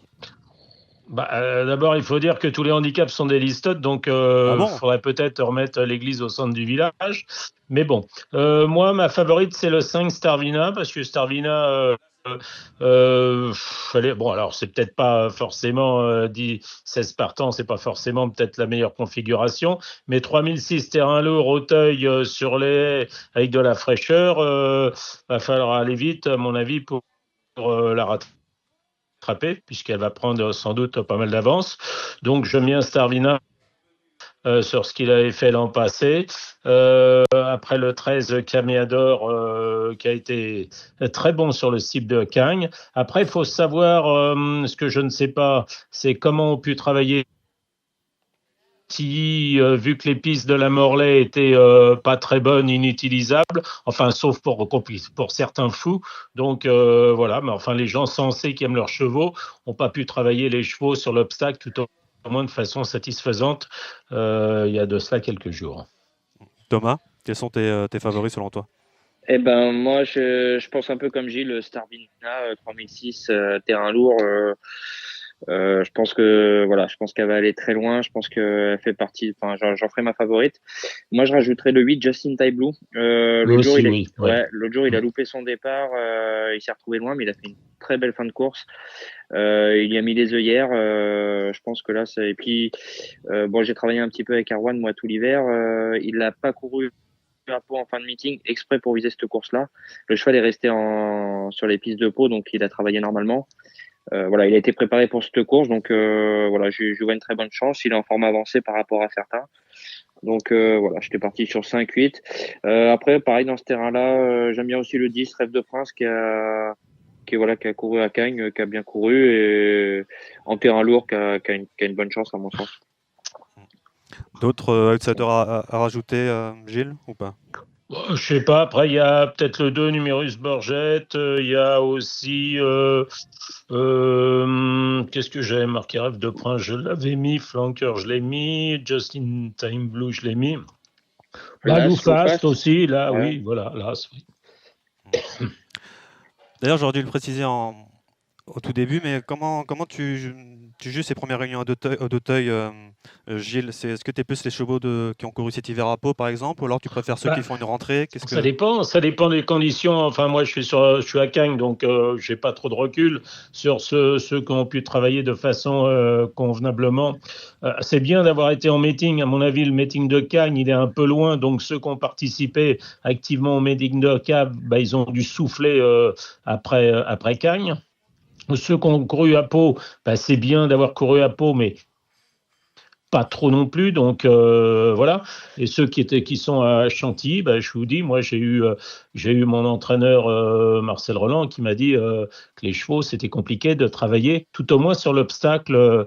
Il y a de cela 8-10 jours, voilà. Alors bien sûr, il y en a qui ont travaillé, mais bon, c'est dans des conditions qui n'étaient pas bonnes, voilà. Donc après, je ne sais pas à Maison Lafitte comment ça s'est passé, puis en province, ça ne doit pas être un problème. Ceux qui viennent de Royan ont dû travailler tout à fait convenablement, oui. Voilà, ça c'était le Super Top 5, la quatrième. La première, une course sur le type, une classe 1 pour des 4 ans. Gilles, quel est est-ce que le Workaholic, le numéro 3, est ton favori? C'est mon favori, oui, un peu par défaut, parce que j'aime pas trop les autres. Son compagnon d'entraînement, là, le fils de Vanik Duberlet, moi, il a fait que me décevoir. Bon, alors, on va voir ce que ça va donner sur le steeple d'Auteuil, mais je l'ai trouvé assez décevant, que ça soit ça soit à Pau la première fois le 21 décembre et surtout le 19 janvier. Voilà, bon, j'espère me tromper. Et puis après, il y a les deux du haut. Je vois pas trop les deux du bas.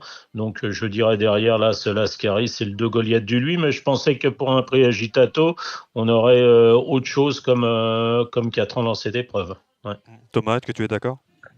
Ouais, totalement d'accord. Moi, j'ai bien aimé le Goliath du lui. Je pense qu'il est perfectible. Voilà, moi, j'étais parti sur 2-3 et puis j'aurais mis l'As en troisième. Voilà, 2-3 As si on doit faire un ordre. La deuxième, c'est une course sur les haies, 3600 mètres pour des 4 ans. Également, mais les poulains, c'est pour commencer. Poulain et Hongre avec toi. C'est une belle course sportivement, j'ai l'impression, moi, Thomas. Ouais, on a des chevaux un peu de tout horizon. Après, comme disait Gilles, moi, j'ai pas d'infos sur les chevaux qui sont restés à Chantilly, enfin, comment ils ont pu travailler. Parce que moi, j'aime beaucoup le 4, Never Change Doctor. Maintenant, est-ce que les chevaux de Noël Georges ont pu travailler normalement? Est-ce qu'ils sont prêts? En tout cas, ce qu'il avait montré à Auteuil, c'était très bien. C'était un lot très correct. S'il est prêt, je pense que c'est une très bonne chance. Après, pour les lignes de Pau, moi j'ai bien aimé la victoire du 3, qui a gagné 2 fois. Et l'autre jour, j'ai bien aimé le 5, Rock Dino. À mon sens, c'était une très bonne ligne à Pau quand il est deuxième. Un Clayeux, un fils de Net Lovely qui a fait grosse impression. Et derrière, il y avait le Karma qui a ensuite répété à Pau. Et je pense que le Karma, c'est le cheval de Philippe Pelletier. C'est un cheval qui devrait s'imposer en région parisienne prochainement. Donc voilà, moi j'étais parti sur 4-3-5. Voilà. Après, j'avais bien aimé aussi l'As Wellspark, pareil, qui va faire une semi-rentrée. Mais en fin d'année à Compiègne, c'était très bien. Donc voilà, c'est ce que j'ai pu retenir. Et d'ailleurs, toi, pour le dire, tu es sur le 10, Roi du Rêve. Ouais, qui a débuté 6e timidement. C'était dans la ligne de Roguino quand il était deuxième, mais il était 6e assez loin. Après, je pense que c'est un cheval qui a sûrement de la marche, que bon, il débutait ce jour-là. Il avait débuté 3e en plat. Voilà, à mon avis, plus pour une place avant coup. Après, je le découvre, j'ai pas trop de recul avec. Je peux pas trop m'avancer, mais voilà. Après, je pense qu'on c'est plus pour une 4-5e place avant coup. Après, on se refuse rien. Si on peut venir brouiller les cartes, on va pas s'en empêcher. Mais au papier, par rapport aux chevaux, à nos adversaires, je pense qu'on a plus une 4-5e chance avant coup. Gilles. C'est pas une course qui est très facile, elle est assez ouverte. Oui, moi aussi j'aime bien les Daniel Amélé, le 3 Léo, mais bon, il a qu'une sortie en haie, même si c'est un Daniel Amélé, il découvre aussi Auteuil. Il y a là, c'est Wellspark. Le 4 Never Change Doctor, évidemment, il a aussi une bonne chance. Je rajouterai à cette liste, après je ne sais pas ce que vont faire les chevaux, parce que certains peuvent être dirigés vers les handicaps. Moi, j'avais bien aimé le 7 Bandanas qui effectue là une rentrée, mais il a 2 parcours. La dernière fois, c'était une 3e place derrière des bons chevaux, Six Figure et Crown du Berlay, devant Col du Pré, Pickland et Galactico. Donc ça peut être très bien aussi. Lord Brett, c'est à découvrir aussi. Il a couru à Pau une fois, il est battu par un très bon cheval. Alors il y avait loin, c'était Lutèce d'Artel. Non, c'est une course, faut y aller avec des pincettes, d'autant que 10 partants, il n'y a pas de super top 4. Voilà. c'est une course intéressante à regarder, mais faut y aller avec des pincettes, à mon avis. Ouais. La troisième, le steeple sur 3700 mètres pour des 5 ans et plus. Gilles, est-ce que tu vas sur la forme avec Icounet, le numéro 8? Je vais sur le 3 Motufarion qui avait gagné le prix des Dracs, je crois, en 2023. Voilà, elle est engagée, je crois, à Cheltenham, celle-là. Elle a été assez bonne à Cagnes-sur-Mer, même si je m'attendais à mieux dans le Grand Prix de la ville de Nice, où elle a terminé 3e de Niri et de Camiador. Mais bon, je crois que c'est une première chance. Après, je pense que là, ce Jost, il a dû être astiqué pour cette course-là. Le 2 Japon, il a rien battu l'autre jour. Faut voir comment il va réagir quant à son retour à Auteuil. Et puis, j'aime aussi, pourquoi pas, le 6 Itiepi. Ouais. Thomas? Bah ouais, moi j'étais parti avec le 3 Motus Arion de base. C'est lui qui complète le plus de cases. Kikunet, moi j'aime beaucoup, j'ai bien aimé ses 2 dernières victoires. Maintenant elle monte un peu de palier là, elle rencontre des choix un petit peu plus, voilà quoi, un peu plus de métier. Mais bon, c'est une jument en devenir. C'est une jument que j'aime beaucoup. Mais je la placerai derrière le 3 Motus Arion. Et après je suis d'accord avec Gilles, j'aime beaucoup l'As Jost. Il a du poids, mais bon, avec la décharge, il est compétitif. Et le 2 Japon, pareil, je le garderai pour une 4-5e place. L'autre jour, il a gagné, il reste sur une victoire à Pau, mais le lot était pas extraordinaire et dans son style, c'était pas très convaincant. Il a quand même lutté, c'était un peu dur pour finir. La quatrième. Il nous a pas totalement rassurés. La 4e, c'était le Super Top 5. La 5e, la course sur les 3600 mètres pour les pouliches, cette fois-ci de 4 ans. Avec toi, Thomas. Eh ben, c'est un peu le même avec les mâles. On a beaucoup de juments qui se tiennent. Moi, j'ai beaucoup aimé le 10, Mélodie Divine à Angers, qui a fait forte impression en débutant. Dernier lieu. C'était très bien, 18. Et après, j'ai bien aimé aussi les chevaux de M. Détré, le 6, La Palmeraie, et le 7, Lolita Desmottes. Après, c'est une jument qui n'a pas été revue, mais elle avait quand même bien gagné. Donc, alors je crois que c'était à Compiègne, mais elle avait bien gagné. Donc voilà, j'étais parti sur 18 et après derrière, je rajouterais 6, 7. Et il y a une jument que j'avais beaucoup aimé en début de carrière, c'est le 3 Pépite Bleue. Qui a eu un petit break depuis, mais c'est une jument que j'avais beaucoup aimé, qui est bien née, donc voilà, je la raillerai pas. Gilles. La grande maison. La grande maison. Je veux dire 6-10 ou 10-6, c'est comme vous voulez. Hein. Vous les mettez 1 et 2, vous n'allez pas taper loin. Hein. Sans faute, sans faute, il faut un sans faute. Voilà, non, sans plaisanter, oui, la Palmeraie, le 6, le 10, Mélodie Divine.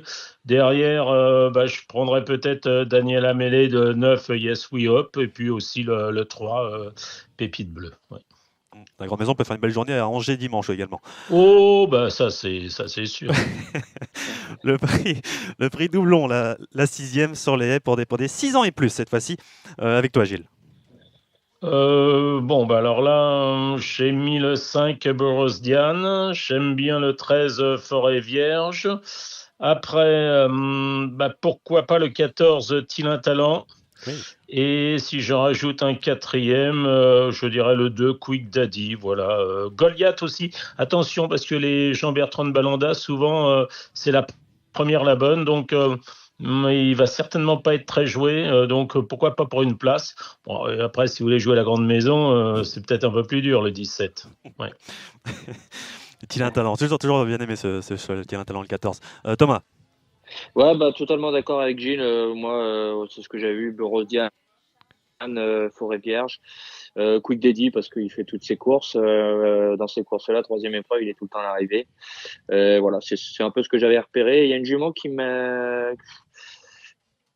je sais pas trop, c'est le 8 à cœur joie dans le terrain lourd. Elle revient de Cagnes. Il y avait un petit peu de mieux le dernier coup, mais bon, c'est plus pour les places. Hein. La 7e, c'est la première préparatoire au Grand Steeplechase de Paris. C'est le prix Robert de Clermont-Tonnerre. 4400 mètres, un groupe 3 pour des 5 ans et plus. Thomas, tu es associé à Dr Caléo, le numéro 7, âgé de 10 ans maintenant. Ouais, bah, on va courir pour les places. Avant coup, il y a quand même des choix un petit peu meilleurs que nous. Mais voilà, le cheval est en forme avancée de peau, donc c'est pour ça qu'on y va. Le cheval est vraiment très bien, il est vraiment bien monté sur ses courses. Voilà, après c'est l'occasion. Il y en a qui font des rentrées. On va essayer de profiter de notre forme pour essayer de prendre la meilleure location possible. Après, c'est l'objectif, lui, c'est d'aller sur du président de la République. Maintenant, voilà, on se refuse rien. Si on peut prendre la meilleure place possible, on va la prendre. Mais voilà, plus de base, plus pour une 4-5e chance. Moi là-dedans, j'ai hâte de voir Cash Dame qu'on a bien aimé en fin d'année. Enfin, les deux chez Échaillé. Moi, j'aime beaucoup les deux chez Échaillé. Et pourquoi pas là, Jazz Manouche, qu'il avait gagné l'année dernière. Il va avoir le terrain pour lui, même si l'année dernière c'était un peu en demi-teinte. On a hâte de le revoir. Là, c'est peut-être l'occasion de remontrer son meilleur visage. Les deux chez c'est le 2 Cash Dame et le 4 Ain't Got Wings. D'ailleurs, je ne sais pas si c'est le choix de Gaëtan Mazur de prendre Cash Dame ou non. Gilles. Oui, bah, complètement d'accord avec Thomas. C'est-à-dire que le 2 Cash Dame, bah, je vais considérer que c'est le choix de Gaëtan Mazur. Donc, c'est peut-être celui qui va être le plus près. Donc, le 2 de préférence au 4, mais les deux, ce sont deux super chevaux. Évidemment, là, ce Jas Manouche, il avait montré l'an passé qu'il courait bien frais et il a peu couru. Je pense que le terrain lourd, ça va être sans doute un objectif. Et puis, je rajouterai le 3 qui était pris de vitesse le premier jour du meeting. Voilà, c'est un cheval qui a des problèmes de santé, des problèmes sans doute respiratoires, mais c'est un vrai bon cheval. Donc, je suis plus 2-4 As-3, voilà. Ouais. Le 3 Galeo Conti. Et la dernière, la 8e, c'est la deuxième épreuve du handicap divisé. Avec toi, Gilles. J'aime bien le 15 James, parce que là aussi, grande maison, très grande maison. Hein. Ah oui. Euphorique. Là. Bref, voilà. Bon, je pense que ça doit pouvoir aller à Auteuil, même s'il était tombé la première haie récemment, enfin quand il avait couru à Auteuil. Après, les valeurs sûres, c'est le 11, il y va des Obos et le 4, Eden Biway. Terrain lourd oblige. Faut savoir comment est le 6 Dinosaure. Twin Mona, le 3, le problème c'est que c'est une première à Auteuil. Maintenant, elle est en forme. Ouais, enfin, je suis plus... 15, c'est ça, c'est le 15. Je vais prendre 15, 11 et 4 en base. Thomas, pour finir. Bah, totalement d'accord avec Gilles. Moi, c'est ce que j'ai. Le 15 James, le 11 il y va des Obos. Dans ce terrain-là, elle fait partie des bases. Et le 4 Eden Biway, pareil, on l'a gardé pour ça. On aurait pu courir fin de meeting avec lui. Et puis Erwan a décidé il nous avait montré qu'il était à sa bonne valeur dans les deuxièmes épreuves à Auteuil en fin d'année dernière. On l'a gardé pour ça. Le cheval est vraiment très bien. Donc voilà, c'est une course visée. Donc voilà, je pense qu'il fait partie des choix à suivre. Et puis si j'en rajouterais un en plus de la sélection, je rajouterais peut-être le 16 Henri Brulard qui fait toutes ses courses dans ce style de tournoi. Voilà pour la réunion de samedi à Auteuil. On va passer maintenant à dimanche avec une réunion à Angers. Ça sera tôt à partir de 10h du matin et à Cannes-sur-Mer avec Gilles Barbarin. À tout de suite. Bonjour les amis, ce dimanche 16 février, les courses ont lieu au galop, notamment à Angers, mais aussi à Cagnes-sur-Mer. On va commencer par la réunion mixte d'Angers, avec 8 courses au programme. La première qui concerne des AQPS de 4 et 5 ans. Dans cette épreuve, j'aime bien le 3 qui a eu là, l'entraînement de Alain Couetil. C'est une jument qui a couru dans un groupe 2 à Chantilly le 23 novembre, 6e place simplement.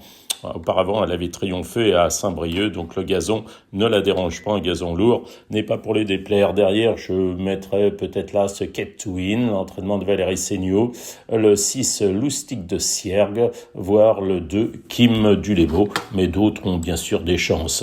Dans la deuxième épreuve, c'est du steeple. Dans cette course-là, je ferai confiance aux 4 Opéra Bastille, l'entraînement de Joël Goubonard, un concurrent qui reste sur 3 victoires, 2 en haie, 1 en steeple, ça doit être très bien. Derrière, je fais confiance à l'entraînement d'Étienne Dandinier, avec notamment là ce Beauty Stars. Je fais confiance aussi aux 3 Candida Bella. Et puis, dans le bas du tableau, 8 qui est l'ami des Pictons, et au 9, Nupsala, No Limit. Le deuxième, Étienne Dandigné. Dans la troisième épreuve, une course de haie pour les 4 ans, une classe 4, course assez ouverte. Alors faisons confiance à un inédit, peut-être le 9, Ali Pacha, l'entraînement de Daniel Amélé. Il a très bien couru en plat à l'occasion de sa seule sortie.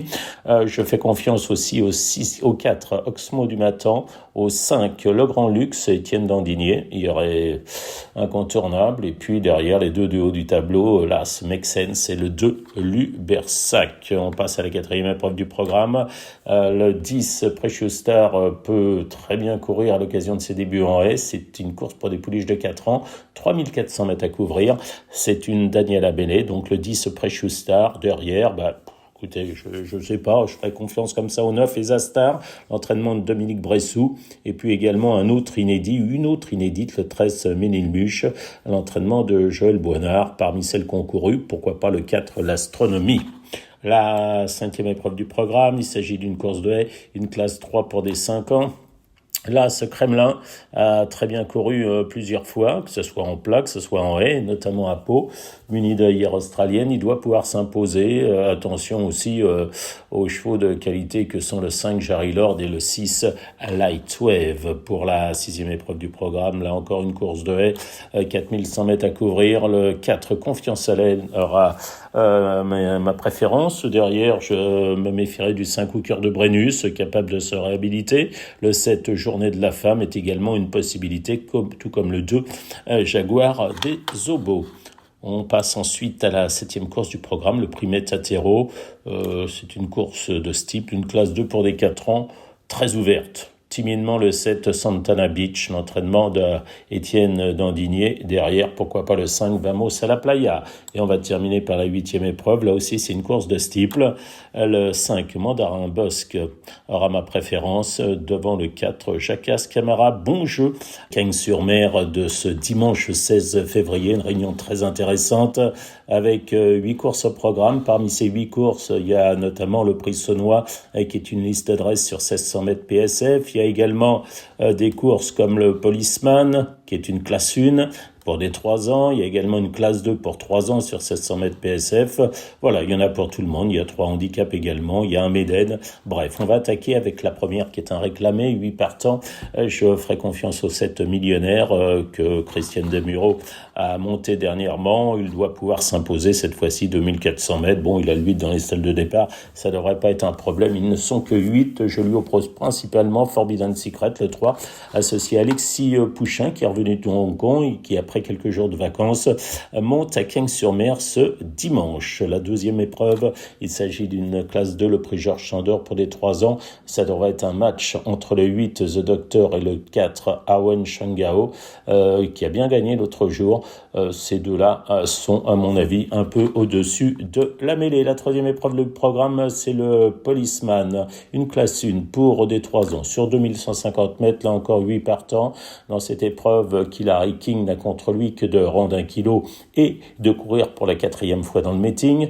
C'est un cheval qui a un modèle imposant, qui n'a besoin de personne, il fait le train et il doit pouvoir s'imposer. Derrière, je lui oppose le 5 Stenberg, l'entraînement de Jérôme Régnier. Sans doute a-t-il progressé sur sa tentative dernière. Il a un avantage au poids d'1 kilo. Bon, pourquoi pas qu'il se rapproche de Hillary King. Derrière, attention aux 2 côtiers, le 3 Hayden's Fun et le 2 Prado. Pour la 4e épreuve du programme, le prix de la mer, il s'agit d'un Méden pour 3 ans.